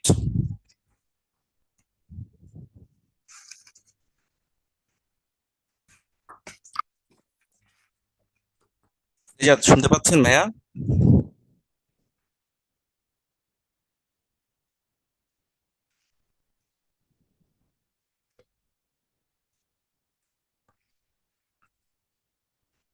আচ্ছা, এখন আমি আমার মতো পেজ নিয়ে একটু পড়াই। আচ্ছা, থ্যাংক ইউ। আমি এখন আমার মতো করে একটু রণকৌশলটা পড়াই, তাহলে খুব সহজে পড়া হয়ে যাবে, ঠিক আছে? সো একটু দেখে নেই যে টোটাল আমার মুক্তিযুদ্ধকে আহ, পরিচালিত করার জন্য যারা একদম ফাইট করবে মাঠে, তাদেরকে আসলে প্রথমে তিনটা ফোর্সে ভাগ করা হয়। এই তিনটা ফোর্সের দায়িত্ব ছিল তারা আসলে সরাসরি যুদ্ধ করবে, হ্যাঁ। তো সরাসরি যুদ্ধ করবে, তারা বিভিন্ন ধরনের বড় বড় অপারেশন করবে, পাকিস্তানিদের গুলাগুলি করবে, মানে জাস্ট যুদ্ধ করবে। এই যুদ্ধ করার জন্য ফোর্স গঠন করা হয়। এই ফোর্স ছিল হচ্ছে তিনটা। একটা হচ্ছে জেড ফোর্স, একটা হচ্ছে এস ফোর্স, একটা হচ্ছে কে ফোর্স। জেড হচ্ছে জিয়াউর রহমানের নামের অধ্যাক্ষর নিয়ে জেড ফোর্স, মানে জিয়াউর রহমান, মেজর জিয়া। শফিউল্লাহর নাম থেকে এস, আর খালেদ মোশাররফের নাম থেকে কে। তারা সবচেয়ে সিনিয়র মোস্ট ছিল। এই সিনিয়রদের নাম থেকে তাদের অ্যালফাবেট, ফার্স্ট অ্যালফাবেট নিয়ে জেড ফোর্স, এস ফোর্স এবং কে ফোর্স, এই তিনটা ফোর্স গঠন করা হয়। তারা কারো আন্ডারে ছিল না, সরাসরি একদম আপনার হচ্ছে সেনা চিফ যিনি, তার আন্ডারে ছিল আর কি, হ্যাঁ। ওসমানীর আন্ডারে ছিল। তারা কি করবে? জাস্ট যুদ্ধ করবে, আর কিছুই না। আচ্ছা, এর বাহিরে মানে এরা একদম টোটালি মিলিটারি, মিলিটারি বা এয়ারফোর্স বা সশস্ত্র বাহিনী আর কি, হ্যাঁ। আচ্ছা, এদের সবাই ওয়েল ট্রেইনড আপ ট্রেনিং করা মানুষ। আচ্ছা, এর বাহিরে সাধারণ যে নাগরিক ছিল, এই সাধারণ নাগরিক গুলোকে নিয়ে আপনার হচ্ছে তিনটা বাহিনী গঠন করা হয়। একটা হচ্ছে নিয়মিত বাহিনী, একটা হচ্ছে অনিয়মিত বাহিনী, আর তিন নম্বর হচ্ছে আঞ্চলিক বাহিনী, হ্যাঁ, আঞ্চলিক বাহিনী। আচ্ছা, এই সাধারণ নাগরিকদের মধ্যে এই নিয়মিত অনিয়মিত বাহিনী এটা পুরোটাই সেন্ট্রালাইজড ছিল। আর আঞ্চলিক বাহিনীটা হচ্ছে এটা অঞ্চল ভিত্তিতে হচ্ছে আর কি ছিল আর কি। এইটা ওই এলাকার স্থানীয় লোকজন তারা নিজেরাও তৈরি করেছে কিছু কিছু জায়গায়, এবং তাদের সাথে কিন্তু আসলে আসলে সরকারের বলেন বা হচ্ছে আপনার এই যারা যুদ্ধ করবে এই ফোর্সদের সাথে কারো কারো রিলেশন ছিল, কারো কারো রিলেশন ছিল না, বুঝতে পারতেছেন? তো এই জন্য আমরা এত কিছুতে যাব না, টোটাল নাগরিকদেরকে নিয়ে আমরা তিনটা ফোর্স গঠন করে, একটা হচ্ছে নিয়মিত বাহিনী, একটা অনিয়মিত বাহিনী, একটা হচ্ছে আঞ্চলিক বাহিনী। আর নিয়মিত বাহিনীর মধ্যে যারা যুদ্ধ করতে পারতো, বা যারা অস্ত্র চালাইতে পারতো, বা যাদের অস্ত্রের ট্রেনিং আছে, এরকম মানুষদেরকে নিয়ে নিয়মিত বাহিনী গঠন করা হয়, যেমন retired army person. Retired army person এইখানে কিন্তু সবাই ওয়ার্কিং ছিল, মানে তারা কিন্তু এখন চাকরিতে ছিলেন। আর যারা রিটায়ার্ড করেছেন, যেমন একজন সেনাবাহিনীর সোলজার, তিনি রিটায়ার্ড করেছেন কিন্তু অস্ত্র চালাতে জানতে পারতেন। একজন পুলিশের একজন সদস্য, উনি রিটায়ার্ড করেছেন, ইনি অস্ত্র চালাতে পারতেন। এরকম অস্ত্র চালাইতে যারা পারে তাদেরকে নিয়ে, কিন্তু রিটায়ার্ড চাকরিতে নাই, তাদেরকে নিয়ে নিয়মিত বাহিনী গঠন করা হয়। আচ্ছা, এরপর অনিয়মিত বাহিনী হচ্ছে যারা কিচ্ছু পারে না, আম জনতা। হুম, আম জনতা এদেরকে নিয়ে ট্রেনিং দেওয়ানো হয় পরবর্তীতে, ঠিক আছে। এটা হচ্ছে আম জনতা, ক্লিয়ার। আর আঞ্চলিক বাহিনী হচ্ছে এইটাও আপনার ম্যাক্সিমাম ক্ষেত্রে আম জনতা প্লাস হচ্ছে আপনার এই যে যারা ওয়েল ট্রেনার, যারা আপনার ইয়ে করেছে, যুদ্ধ করতে পারতো বা অস্ত্র চালাইতে পারতো, অর্থাৎ যারা চাকরিতে অবস্থায় আপনার হচ্ছে আপনার অস্ত্র চালাইতে পারতো, তারপর চাকরি থেকে রিটায়ারমেন্টে চলে গেছে, এরকম মিক্সড ইয়ে হচ্ছে আম জনতা। হম, প্লাস আম জনতা নিয়ে আঞ্চলিক বাহিনী গঠিত হয়। তাহলে আপনার নাগরিকদেরকে নিয়ে টোটাল দুইটা বাহিনী, তিনটা বাহিনী, নিয়মিত, অনিয়মিত, আঞ্চলিক। আঞ্চলিক গুলোর মধ্যে আবার কিছু নাম লাগবে, যেমন হচ্ছে আপনার এই যে কাদেরীয় বাহিনী, বঙ্গবীর কাদের যেটা বলা হয়, হ্যাঁ, কাদেরীয় বাহিনী বা কাদেরিয়া বাহিনী। তারপরে আফসার বাহিনী আছে, ঠিক আছে, আফসার বাহিনী আছে, তারপর রফিক বাহিনী আছে। এটা বিভিন্ন জায়গায় বিভিন্ন ধরনের নাম করে দেখা যাচ্ছে যে তারা আসলে নিজেদের মতো ছোট করে যুদ্ধ যুদ্ধ করতো আর কি, বা গুলি চালাইতো আর কি, বা পাকিস্তানের দিকে প্রতিরোধ করতো। তাহলে এই নিয়মিত বাহিনীর মধ্যে আবার কে ছিল, এই এদের সাথে কিন্তু মুক্তি ফৌজ নামে, মানে এদেরকে অনেক সময় মুক্তি ফৌজও বলা হয়, বা মুক্তি ফৌজ যারা ছিলেন তারা নিয়মিত বাহিনীর মধ্যে ছিলেন, কারণ এরা হচ্ছে আপনার ওই যুদ্ধ বা অস্ত্র চালাতে পারতো, ঠিক আছে। আচ্ছা, এরপর অনিয়মিত বাহিনী, যেমন সেটা হচ্ছে আপনার সাধারণ মানুষ ছিল তো, এই মুজিব বাহিনী আবার কিন্তু এর মধ্যে পড়ে, মানে এরকম ভাগ করা হয়। মানে সোজা কথা, এই অনিয়মিত বাহিনী, মুক্তি ফৌজ, এগুলো সব কিছু হচ্ছে আপনার এই ZSK ফোর্সের বাহিরে। তাহলে মোদ্দা কথা হচ্ছে যে আমরা যারা যুদ্ধ করতো তারা হচ্ছে Z force, S force, K force, সোজা সাপটা শেষ। এবং বাকি যারা নাগরিক যারা যুদ্ধ করতে পারতো বা অস্ত্র চালাতে পারতো অথবা পারতো না, সবাইকে নিয়ে আমরা বাকি সবগুলোর মধ্যে মানে আলাদা পার্ট করে ফেলবো। তাদেরকে তিন ভাগে ভাগ করেছি, নিয়মিত, অনিয়মিত, আঞ্চলিক। নিয়মিত বাহিনীর মধ্যে হচ্ছে আপনার জানেন সংজ্ঞা বলেছি, এর মধ্যে মুক্তি ফৌজ নিয়মিত বাহিনীর মধ্যে পড়ে। আবার মুজিব বাহিনীকে অনিয়মিত মাধ্যমে বাহিনীর মধ্যে ফালানো হয়। আর আঞ্চলিক বাহিনী হচ্ছে কাদেরীয় বাহিনী, আফসার বাহিনী, রফিক বাহিনী। এটা হচ্ছে আপনার ফোর্স। এখন এই ফোর্স গুলো সবাই কিন্তু কিছু সেক্টরের মধ্যে ইনক্লুডেড ছিল। এখন এই সেক্টর গুলার নাম আমাদের লাগবে, প্লাস সেক্টর কমান্ডারদের নাম আমাদের লাগবে, ঠিক আছে। আচ্ছা, আসলে আমরা একটু দেখি সেক্টর কমান্ডারদের নাম। তো এইটা অনেক সময় অনেকেই ভুল করে ফেলে বা মনে থাকে না। তা আমি একটা ছন্দ ইয়ে করে সেক্টর গুলোর নাম মনে রাখতাম, একটু সেটাই আমি লিখে দিই। যেমন হচ্ছে এজির 2 নাম্বার হচ্ছে, এটা মনে রাখবেন, এজির আমি আগে লিখে নিই। 2 নাম্বার হচ্ছে মোটু খা। মোটু খা, এটা মনে থাকবে, 3-4 বার মুখস্থ করে মানে পড়লে মনে থাকবে। এজির মোটু খা। 3 হচ্ছে সতীনু। সতীনু। 4 নাম্বার হচ্ছে সিচা। সিচা। 5 নাম্বার হচ্ছে 500। 500। 6 নাম্বার হচ্ছে বাছুর। বাছুর, বাছুর। 7 নাম্বার হচ্ছে সাতানু। 7 নাম্বার হচ্ছে সাতানু। সতীনু আর সাতানু। 8 নাম্বার হচ্ছে অটমন। অটমন। 9 নাম্বার হচ্ছে আপনার জনম জনম, হ্যাঁ, জনম। আচ্ছা, 10 নাম্বার হচ্ছে পানি। 10 নাম্বার পানি। 11 নাম্বার হচ্ছে আপনার 11 হাত। 11 হাতা। আচ্ছা, এটা হচ্ছে সেক্টর কমান্ডারদের ছন্দ। কমান্ডারদের ছন্দ। একটা সেক্টর কমান্ডারদের উপর একটা বই আছে, সেক্টর কমান্ডার শাহজাহান সাজু। এটা আপনারা রকমারিতে পাবেন, বইটা চমৎকার। শাহজাহান সাজু, তাদের জীবন হিস্টোরি গুলা এখানে তুলে ধরা হয়েছে, হ্যাঁ। তাহলে এগুলো একটু পড়বেন। তাহলে আমি বইয়ের নাম একটা লিখে দিলাম, সেক্টর কমান্ডার শাহজাহান সাজু, এটা রকমারি.com পাবেন। আচ্ছা, এজির মোটুখা সতিনু, সিচা 500 বাছুর, সাতানু অটমন জনম, পানি 11 হাতা। এভাবে মনে রাখতে পারবেন। আচ্ছা, এজির এতে এক, এটা লিখলাম না। যেতে জিয়া আর আরতে রফিক, তার মানে 1 নাম্বারে ছিল জিয়া প্লাস রফিক, ঠিক আছে, জিয়া প্লাস রফিক। আচ্ছা, 2 নাম্বার হচ্ছে মোটু। টু। টু মানে টু, মোটু মানে টু। খা, খালেদ আর হায়দার। খালেদ আর হায়দার। খালেদ প্লাস হায়দার। ঠিক আছে, এটিএম হায়দার। এই এটিএম হায়দারের বোনই হচ্ছে আপনার ক্যাপ্টেন সেতারা বেগম। সেতারা বেগম, হ্যাঁ, ক্যাপ্টেন সেতারা বেগম। আচ্ছা ঠিক আছে, এটিএম হায়দারের এরা ভাই বোন কিন্তু, হ্যাঁ। উনি কিন্তু এক মহিলা হচ্ছে আপনার উপাধি পাওয়া অফিসার আর কি। উনি কিন্তু সেনাবাহিনীর ইয়ে ছিলেন, এখনো বেঁচে আছেন, সেনাবাহিনী ডাক্তার ছিলেন উনি, মেডিকেল করেছিলেন আর কি, হ্যাঁ। আর এটিএম হায়দার হচ্ছে আপনার লং কোর্সের অফিসার ছিলেন। আচ্ছা ঠিক আছে। আচ্ছা, সতীনু, তি, তি, তিতে কি, এই দন্তস্ব আর দন্ত ন, শফিউল্লাহ। শফিউল্লাহ হচ্ছে তিনে, শফিউল্লাহ। আর হচ্ছে নুরুজ্জামান, নুরুজ্জামান, নুরুজ্জামান। ঠিক আছে, নুরুজ্জামান, নুরুজ্জামান। একটু দ্রুত লিখতেছি এই জন্য লেখা একটু খারাপ হচ্ছে, একটু পড়ে নিবেন, কোনো সমস্যা নেই, কারণ আপনি দেখতে পারবেন। সি চার চার, চার সি চার, সি আর দত্ত, সি আর দত্ত, সি আর দত্ত। উনি পরবর্তীতে কিন্তু আপনার হচ্ছে বাংলাদেশ যে বিডিআর, বিডিআর গঠন করার মুখ্য ভূমিকা পালন করেছেন হচ্ছে মেজর সি আর দত্ত আর কি, হ্যাঁ। আচ্ছা, পরে মেজর জেনারেল হয়েছিলেন। 500, পাঁচ, পাঁচ শত মানে শকত, পাঁচের শকত, শকত, ঠিক আছে। ওনাকে টাইগার লিডার বলা হয়, মানে উনি খুবই সাহসী ছিলেন, খুবই সাহসী ছিলেন। বাছুর, ছ, ছ তে ছয়, ঠিক আছে। আর বাতে উইং কমান্ডার বাসার, উইং কমান্ডার বাসার।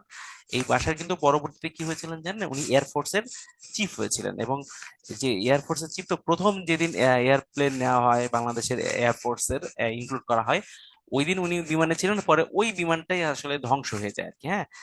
বিমান উড্ডয়নের সময় বিমান ধ্বংস হয়ে যায় এবং উনি শহীদ হন, মানে মারা যান আর কি। বাছুর মানে বাসার, তার মানে ইনি হচ্ছে পরবর্তীতে এয়ার চিফ হয়, এবং ইনি এয়ার চিফ, প্রথম এয়ার চিফ যিনি হচ্ছেন বিমান ক্র্যাশে বাংলাদেশের মাটিতেই মারা যান। এবং ওনার নামে কিন্তু ক্যান্টনমেন্টের মধ্যে বাসার ঘাটি আছে, বাসার ঘাটি, হ্যাঁ, বাসার ঘাটি, ঠিক আছে। উনি কিন্তু বিমান ক্র্যাশে মারা যান। এরপরে সাতানু, সাতানু, সাত, সাতানু সাত, ততে হচ্ছে আপনার এখানে একজনই ছিলেন, সাতানু ন, কাজী নুরুজ্জামান। ওইটা শুধু নুরুজ্জামান আর এটা কাজী নুরুজ্জামান। ওনাদের দুজনের পার্থক্য আসলে আপনি এই যে এই বইটা পড়লে পাবেন আর কি, হ্যাঁ। অট মন, অট মন, অট মানে আট, অট মানে আট, ঠিক আছে। আর এই ওতে ওসমান, ওসমান। আর মতে মনসুর, মনসুর, ঠিক আছে, মনসুর, ক্লিয়ার, মনসুর, ওসমান মনসুর। আচ্ছা, জনম, জনম, নতে নবম, নবম, নবম, ঠিক আছে, নবম। এই যত জলিল, যতে জলিল। আর মতে মঞ্জুর, মঞ্জুর আমার জীবনে পড়ার সবচেয়ে ডাইনামিক লিডার ছিলেন, বুঝতে পারতেছেন, ডাইনামিক অফিসার ছিলেন। আমার কাছে যেটা মনে হয়, আপনার হচ্ছে এরশাদ জাস্ট ষড়যন্ত্র করে জিয়াউর রহমানের কান ভারী করে এরশাদ মঞ্জুরকে হত্যা করে তার পথের কাঁটা সরাই ফেলছে, ঠিক আছে। তো ইনি হচ্ছেন সবচেয়ে ডাইনামিক, ক্লিয়ার, আমার কাছে যেটা মনে হয়েছে আর কি, হ্যাঁ। আর জলিল ছিলেন একমাত্র খেতাববিহীন, এটা মনে রাখবেন, খেতাববিহীন। উনিই খেতাব পান নাই শুধুমাত্র, এছাড়া যতগুলো নাম লিখতেছি সবাই খেতাব পেয়েছিলেন। এটা পরীক্ষায় আসে, তার মানে একমাত্র খেতাববিহীন হচ্ছে মেজর জলিল। এটার কারণ আছে, এটা আমরা রিটেনে এবং ভাইভাতে শিখবো ইনশাল্লাহ।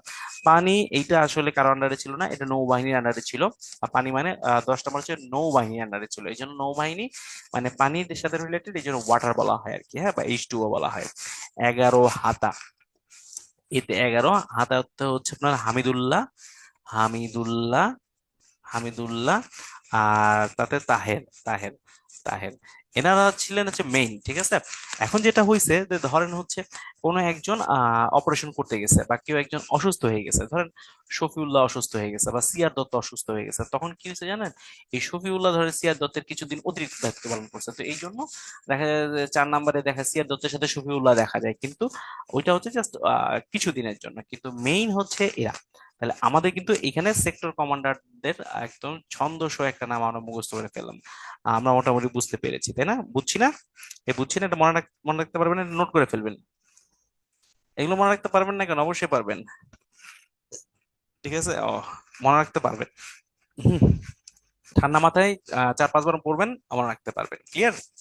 আচ্ছা, তাহলে এইটা গেল। এবং এইটার সাথে আর একটা জিনিস আমি শিখাবো এখানে, এটা আমার নোট আর কি, আমি যখন পড়তাম আমি এভাবে পড়তাম।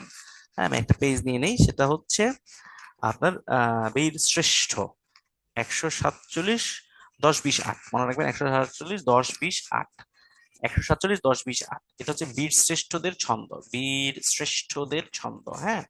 এটা আসে কিন্তু, এটা আমরা কিন্তু প্রশ্ন সলভ করেছি কিন্তু, হ্যাঁ। আচ্ছা, তাহলে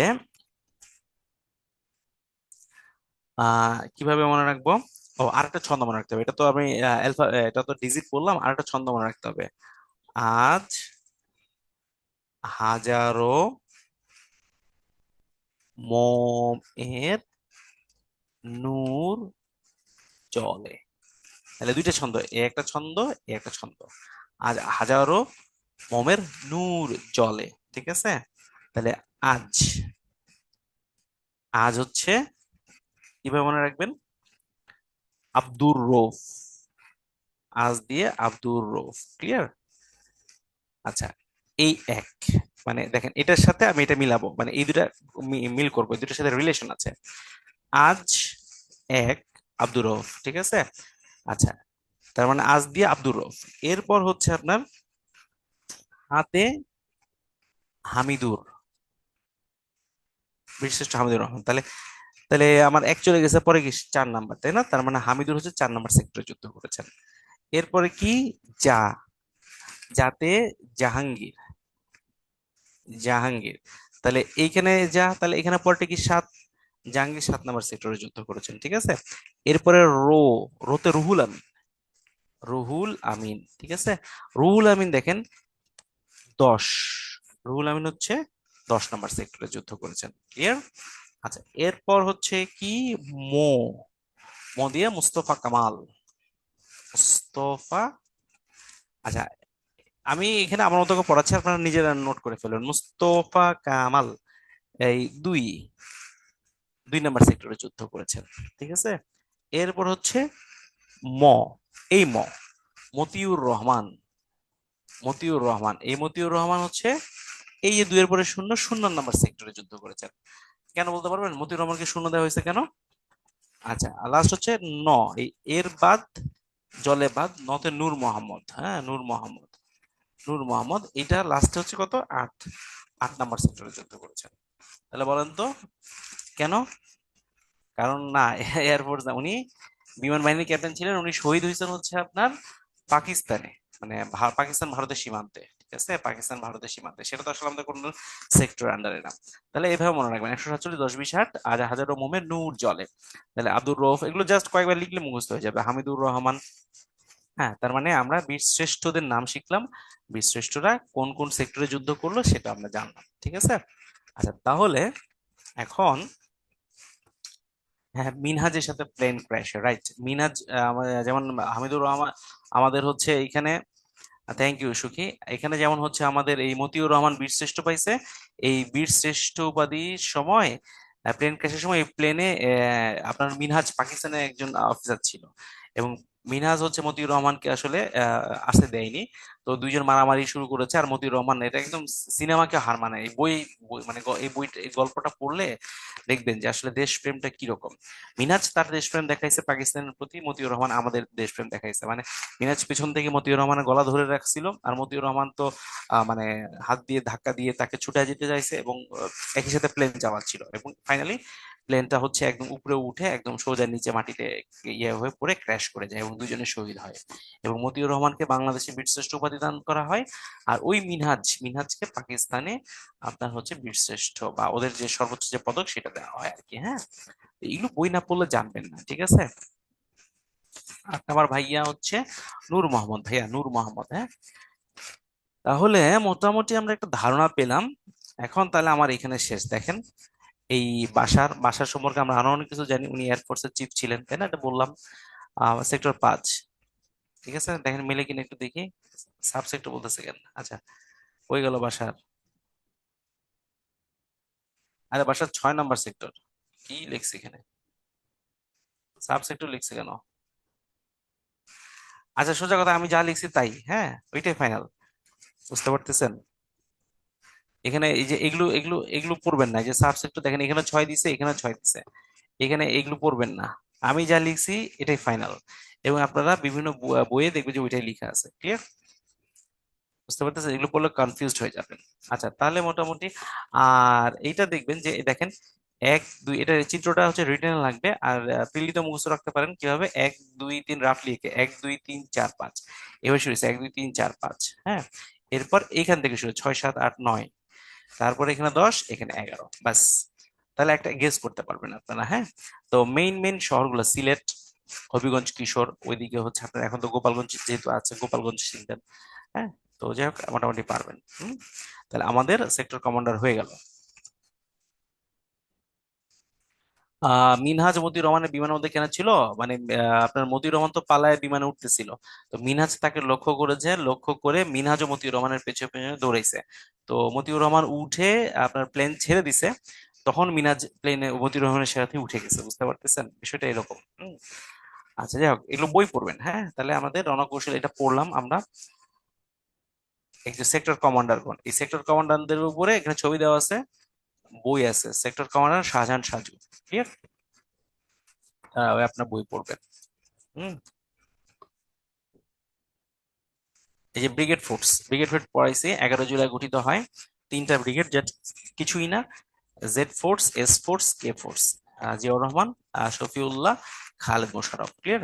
তাদের প্রথম নাম দিয়ে করা হয়। আর এটা যেটা শিখতে পারেন, জাস্ট সদর দপ্তর করে তেলডালা, হাজামারা, আগরতলা, জাস্ট এটা শিখতে পারেন। তো এই ফোর্স, ব্রিগেড ফোর্স হয়ে গেছে আমাদের। হ্যাঁ, এরপর হচ্ছে, আচ্ছা, ব্রিগেড ফোর্স হয়েছে, আমাদের নিয়মিত বাহিনী হয়েছে, বীরশ্রেষ্ঠ হয়েছে, সেক্টর কমান্ডার হয়েছে, হয়ে গেল। তার মানে বাহিনী শেষ। হুম। আচ্ছা, এখন এইখানে একটা জিনিস স্কিপ করা হয়েছে, সেটা আমি একটু বলে দিই। Operation jackpot. জ্যাকপট, এটার উপর একটা বই আছে, সেজান মাহমুদের বই। সেজান মাহমুদ, আমি অনেকগুলো বইয়ের নাম বললাম। এটা একটু রেয়ার বই, আপনারা দেখেন পান কিনা, এটাও রকমারিতে পাইতে পারেন হয়তোবা। তো এই সেজান মাহমুদের বইটা পড়লে দেখতে পাবেন যে আসলে অপারেশন জ্যাকপটটা কতটা ইম্পর্টেন্ট। যতটা ইম্পর্টেন্ট এটা, আমরা ততটা ইম্পর্টেন্স আসলে দেই না। বুঝতে পারতেছেন বিষয়টা হচ্ছে এই। সত্যি কথা বলতে কি, জিনিসটা হচ্ছে এরকম। হুম। হুম। সেক্টর গুলোর আন্ডারে জেলাগুলো মনে রাখতে পারবেন না সিয়াম, সেটা হচ্ছে যে ইম্পর্টেন্ট যে বিভাগীয় শহরগুলো আছে, সেই শহরগুলোর নাম মনে রাখলে চলবে। এই পাঁচটা ছয়টা মানে আট সাত আটটা মনে রাখলে চলবে। যেমন ঢাকা কোথায়, চিটাগং কোথায়, সিলেট কোথায়, রাজশাহী কোথায়, ফরিদপুর কোথায়, এই কয়েকটা। সব লাগবে না, সব আসবেও না। তো এই অপারেশন জ্যাকপটটা হচ্ছে পাকিস্তানের মেরুদণ্ড ভেঙে দিয়েছিল, বুঝতে পেরেছেন? পুরা যুদ্ধটাকে দুই ভাগে ভাগ করা যায়। একটা হচ্ছে অপারেশন জ্যাকপটটা হয়েছিল হচ্ছে 14ই আগস্ট রাতে, অর্থাৎ 15ই আগস্ট বলতে পারেন। হ্যাঁ, তো এই 15ই আগস্ট বা 14ই আগস্ট আমরা যেটাই ধরি না কেন, তো এই 14ই আগস্ট বা 15ই আগস্টের আগের ইতিহাস, পরের ইতিহাস। এই 14ই আগস্টের পরে পাকিস্তান মোটামুটি শিওর হয়ে যায় যে তারা যুদ্ধে জয়লাভ করতে পারতেছে না। ইউএসএ শিওর হয়ে যায় যে পাকিস্তান যুদ্ধে জয়লাভ করতে পারতেছে না, মানে পরাজিত হচ্ছে, বুঝতে পেরেছেন? এবং আমরা এবং ইন্ডিয়া, ইউএসএসআর, আমরা ইন্ডিয়া প্লাস আমরা বাংলাদেশ, আমরা শিওর হয়েছি যে আমরা যুদ্ধ জয়লাভ করতেছি।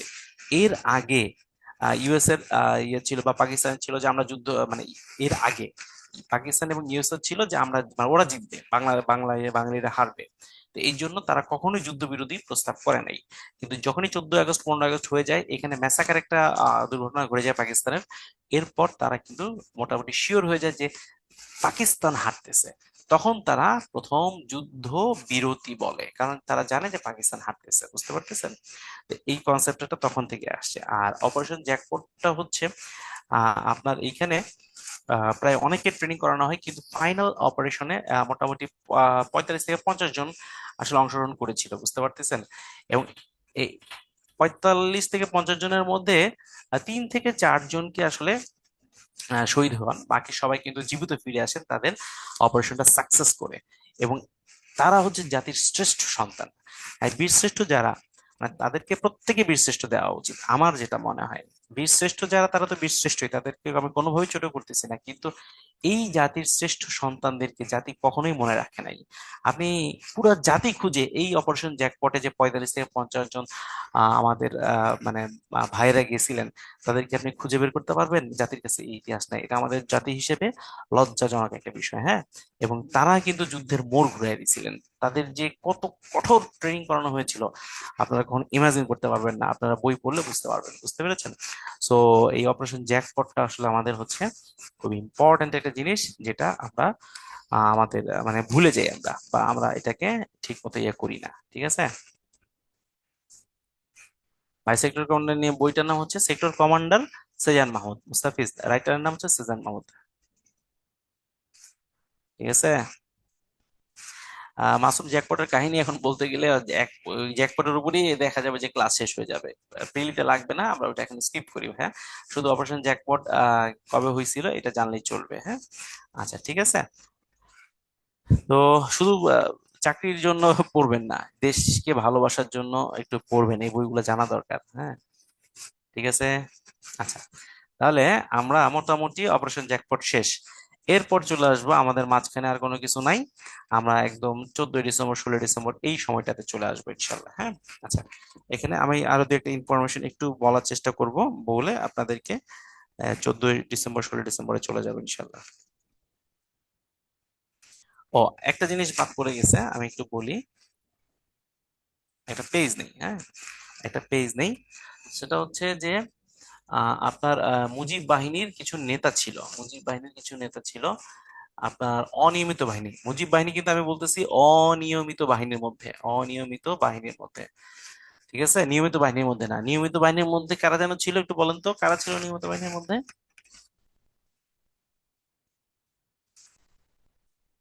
অবশ্যই এটা রিটার্ন ভাইবার জন্য পড়া লাগবে যদি আপনি ভালো করতে চান।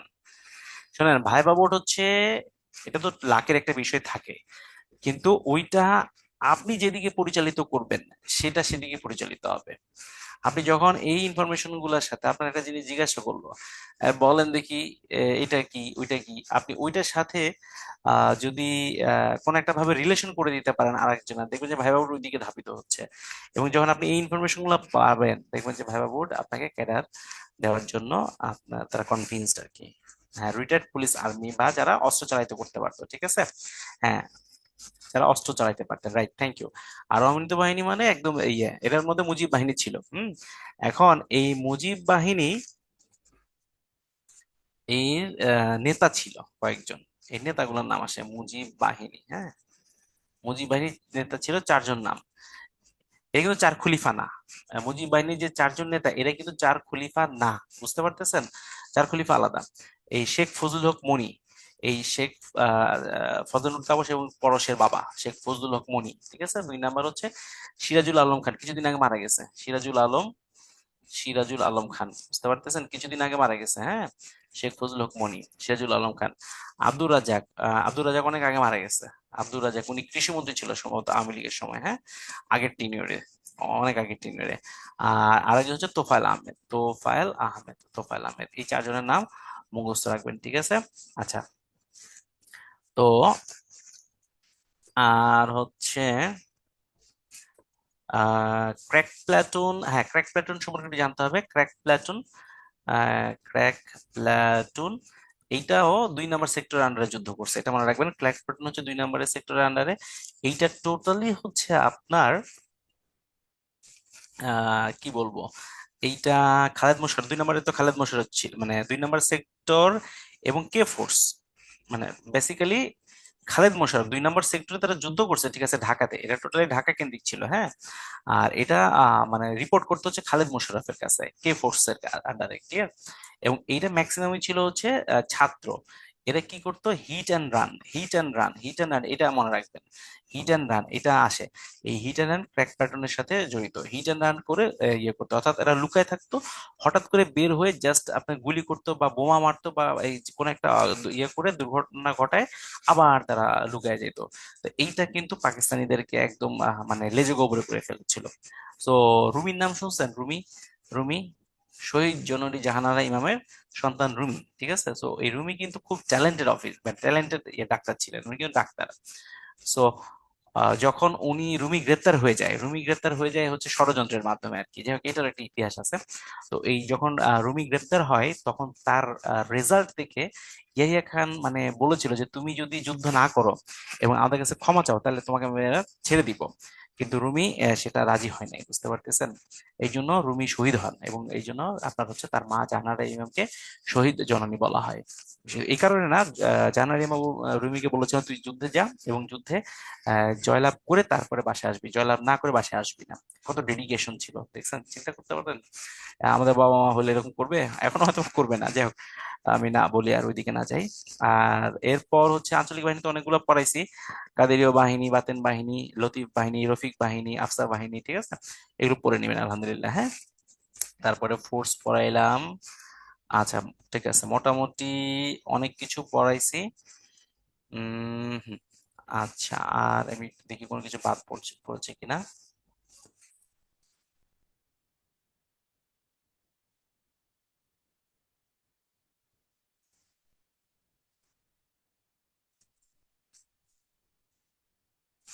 ও আচ্ছা, আরেকটা বিষয়, হ্যাঁ, এখানে একটা জিনিস আমার একটু আমি মনে করতে চাচ্ছিলাম যে স্কিপ হয়ে গেছে, সেটা হচ্ছে যে মুক্তিযুদ্ধের তো একটা সরকার আছে, হ্যাঁ, মুক্তিযুদ্ধ পরিচালনা করার জন্য একটা সরকার আছে, প্লাস বাহিনী আছে।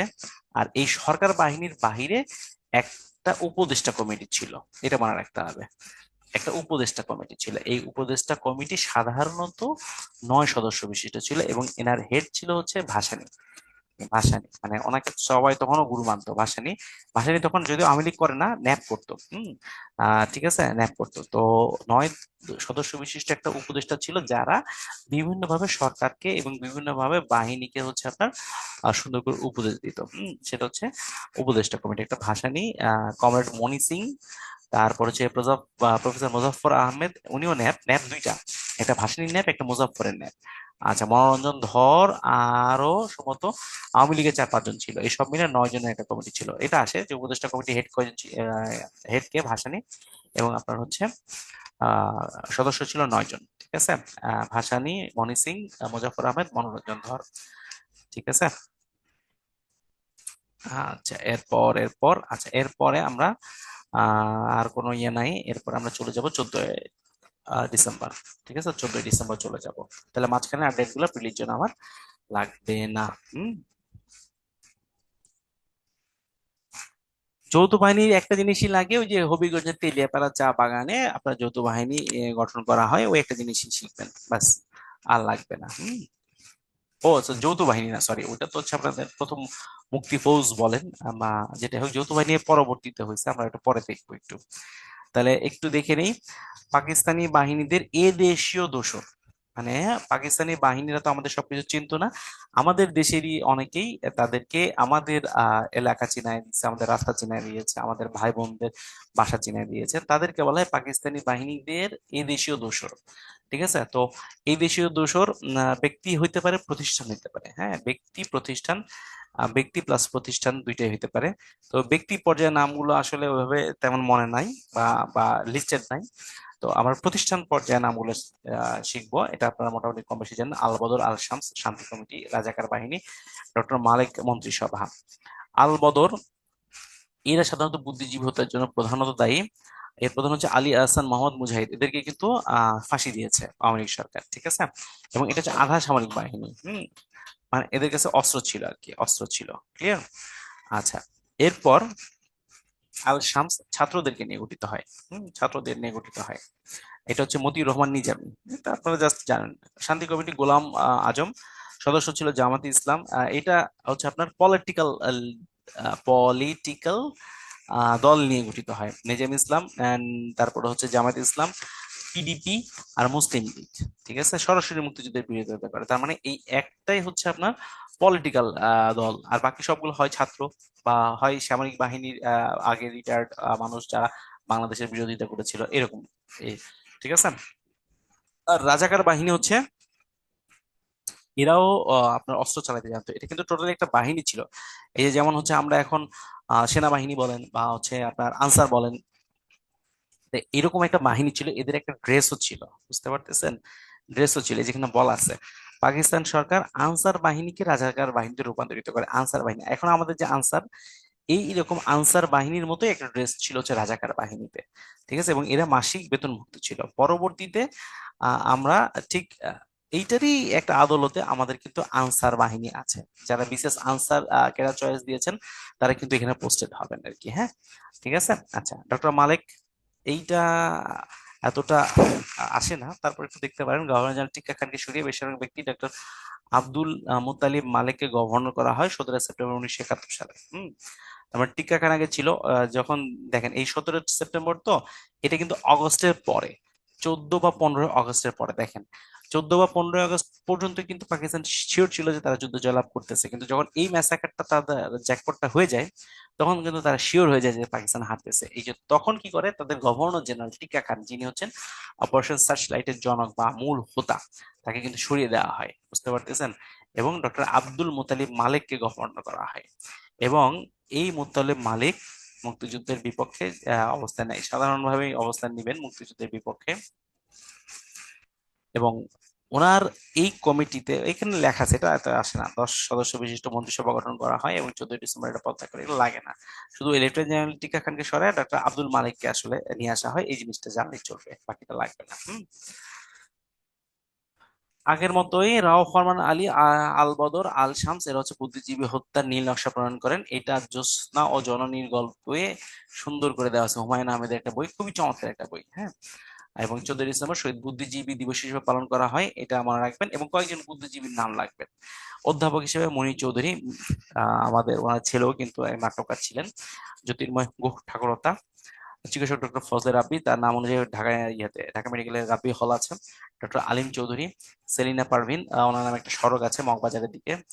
আচ্ছা, শহীদ সাবের, সিরাজউদ্দিন আহমেদ, এগুলো জাস্ট একটু মনে রাখবেন। শহীদুল্লাহ কায়সার, আনোয়ার পাশা, হ্যাঁ, এগুলো জাস্ট একটু মনে রাখবেন। হ্যাঁ, ধীরেন্দ্রনাথ দত্ত, উনি খুব রিনাউন্ড, কেন রিনাউন্ড এটা আপনারা জানেন। আচ্ছা, এরপর চূড়ান্ত বিজয় এবং পাকিস্তানি সেনাবাহিনীর আত্মসমর্পণ, এইটা আপনাদের লাগবে। এইটা লাগবে, কারণটা হচ্ছে, গেল কই গ্রুপ ক্যাপ্টেন লিখে খন্দকার গেল কোথায়? ওনাকে ছবিতে দেখা যাচ্ছে না তো। আচ্ছা, যাই হোক। তো আত্মসমর্পণ দলীয় শিরোনাম হচ্ছে ইনস্ট্রুমেন্ট অফ সারেন্ডার। আপনার ইনি হচ্ছে নিয়াজি, হ্যাঁ। আর পুরো ভারতটাকে দুইটা ভাগে ভাগ করা হয়, ইস্ট আর ওয়েস্ট, মানে পূর্বাঞ্চলীয় কমান্ডার। তো এই ভারতের ইস্ট এবং ওয়েস্টের, এইটার একজন কমান্ডার, এইটার একটা কমান্ডার, এই দুই কমান্ডারের একজন বস ছিলেন, হ্যাঁ। দুই কমান্ডারের একজন বস ছিলেন। দেখেন, মিত্র বাহিনীর পক্ষে স্বাক্ষর করেন লেফটেন্যান্ট জেনারেল জগদীশ সিং অরোরা। অরোরা, ঠিক আছে। আর আত্মসমর্পণ করে স্বাক্ষর করেন হচ্ছে আমির আব্দুল্লাহ খান নিয়াজি, এই ইমরান খানের চাচা। পাকিস্তানের যে ক্রিকেটার আছে না, ইমরান খানের চাচা উনি। এই নিয়াজিটা হচ্ছে এইটা। আর এই লেফটেন্যান্ট জেনারেল জগদীশ সিং অরোরা হচ্ছে এই না। এখন এরকম একজন লেফটেন্যান্ট জেনারেল ইস্টে আছে, এরকম একজন লেফটেন্যান্ট জেনারেল ওয়েস্টে আছে। এই দুইজনের একজন হেড হচ্ছে জেনারেল মানেকশ।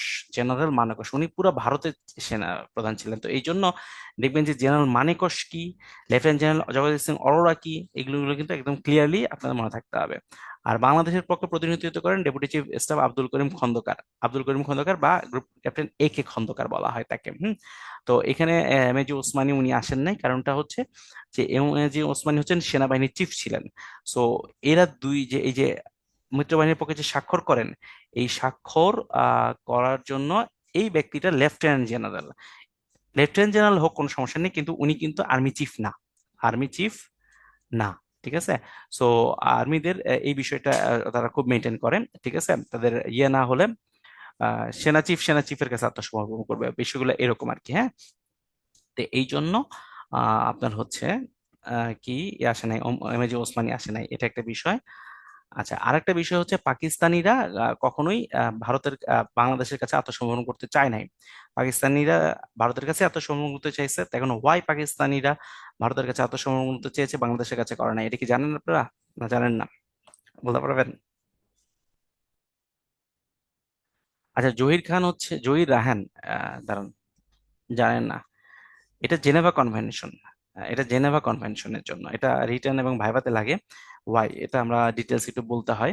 মনে রাখবেন যে জেনেভা কনভেনশনের জন্য আর কি, হ্যাঁ। জেনেভা কনভেনশনের জন্য, কনভেনশন বা কনভেনশন।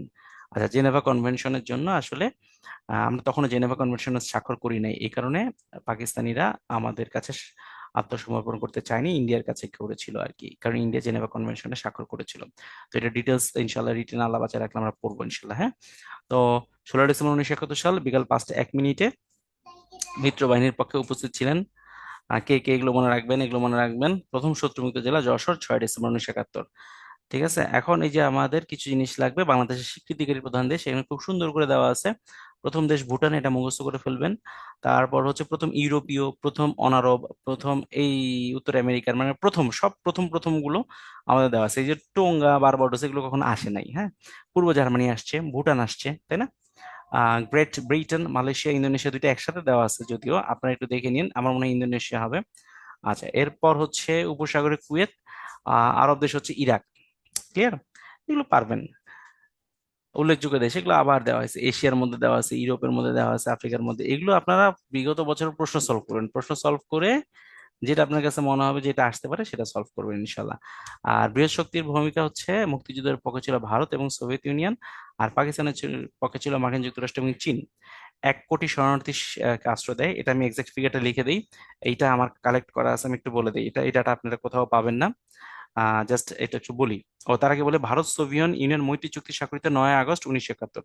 এই চুক্তিটা কি? এই চুক্তিটা হচ্ছে ভারত বাংলাদেশকে সম্পূর্ণ সহযোগিতা করবে, এবং বাইরের কোনো যদি পরাশক্তি এসে ভারতকে অ্যাটাক করে, তখন সোভিয়েত ইউনিয়ন ভারতের পক্ষ হয়ে লড়াই করবে।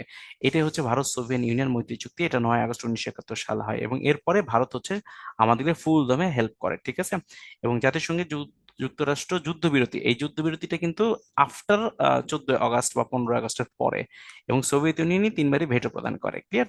এবং এরই প্রেক্ষাপটে হচ্ছে, যখন দেখতেছে যে আর কোনো কিছু সম্ভব হচ্ছে না, তখন সপ্তম নৌবহর পাঠায়।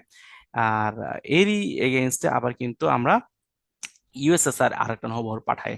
এই হচ্ছে মানে ক্যাটস অ্যান্ড র্যাটস প্লে। আচ্ছা, এখন আমি জাস্ট 2 থেকে 3টা বস বস ইনফরমেশন দিয়ে আমি শেষ করে দিব। সেটা হচ্ছে, মুক্তিযুদ্ধটা হয় কয়দিন টোটাল বলতে পারবেন? এটা আমার নোট থেকে পড়া, মানে নোট করা একটা জায়গা থেকে আমি বলতেছি। মুক্তিযুদ্ধটা হয় টোটাল, মনে রাখবেন, 8 মাস 21 দিন। 8 মাস 21 দিন, ঠিক আছে? এটা হচ্ছে আমি পেয়েছি পিএটিসি তে, আমরা যখন অফিসার্স ট্রেনিং করি 6 মাসের, তখন হচ্ছে বাংলাদেশের ঢাকা ইউনিভার্সিটির ইতিহাস বিভাগের চেয়ারম্যান স্যার এসেছিলেন। সো ওনার একটা ক্লাস ছিল, উনি এই ক্লাসে ইনফরমেশন গুলো দিয়েছিলেন। 8 মাস 21 দিন টোটাল, এটা মনে রাখবেন।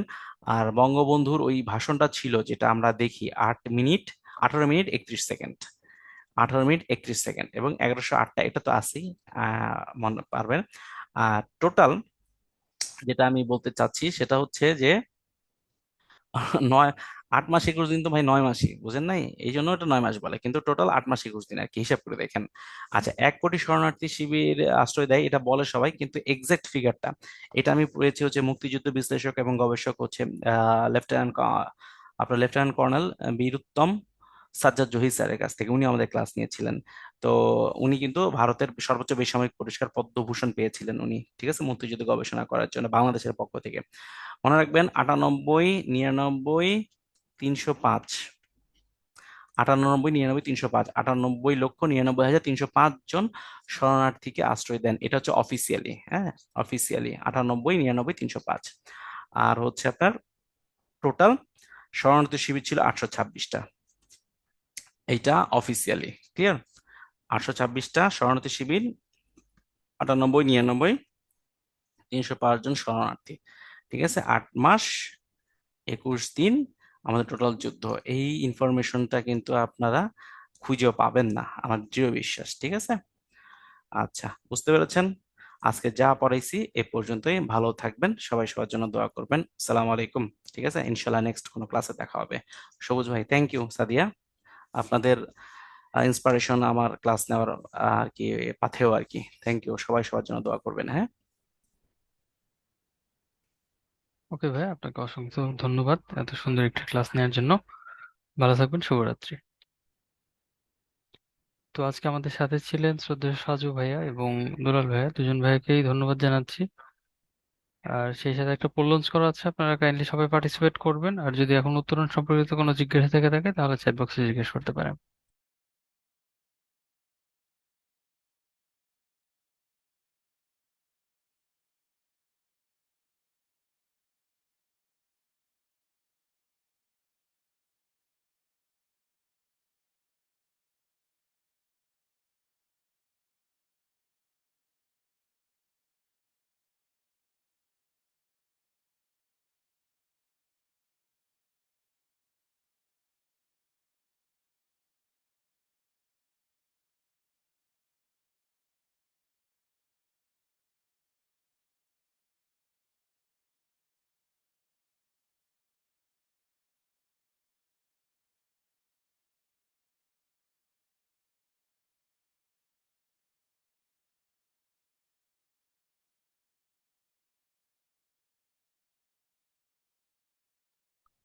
আচ্ছা, আপনাদের তেমন কোনো কোশ্চেন নেই মনে হচ্ছে।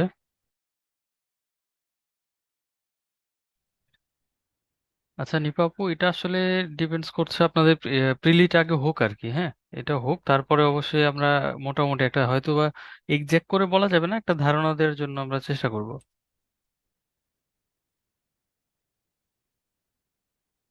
উত্তরণের বিসিএস বইগুলো কি আহ, যে কোনো উদ্ভাসের ব্রাঞ্চ থেকে সংগ্রহ করা যাবে? আপু আপনি হচ্ছেন কোনো একটা ব্রাঞ্চের আন্ডারে হয়তো ভর্তি হয়েছেন, তাহলে ওই ব্রাঞ্চে একটু কথা বলে নেবেন। আর যদি ডিরেক্টলি আপনি অনলাইনের অনলাইনেই ডিরেক্ট ভর্তি হয়ে থাকেন, সেক্ষেত্রে আপনার নিকটস্থ যে ব্রাঞ্চ আছে ওই ব্রাঞ্চে আগে একটু ফোন করবেন। তারপরে ওনাদের গাইডলাইন অনুসরণ করলে আপনি বইগুলো হয়তো সংগ্রহ করতে পারবেন খুব দ্রুত সময়ের মধ্যে।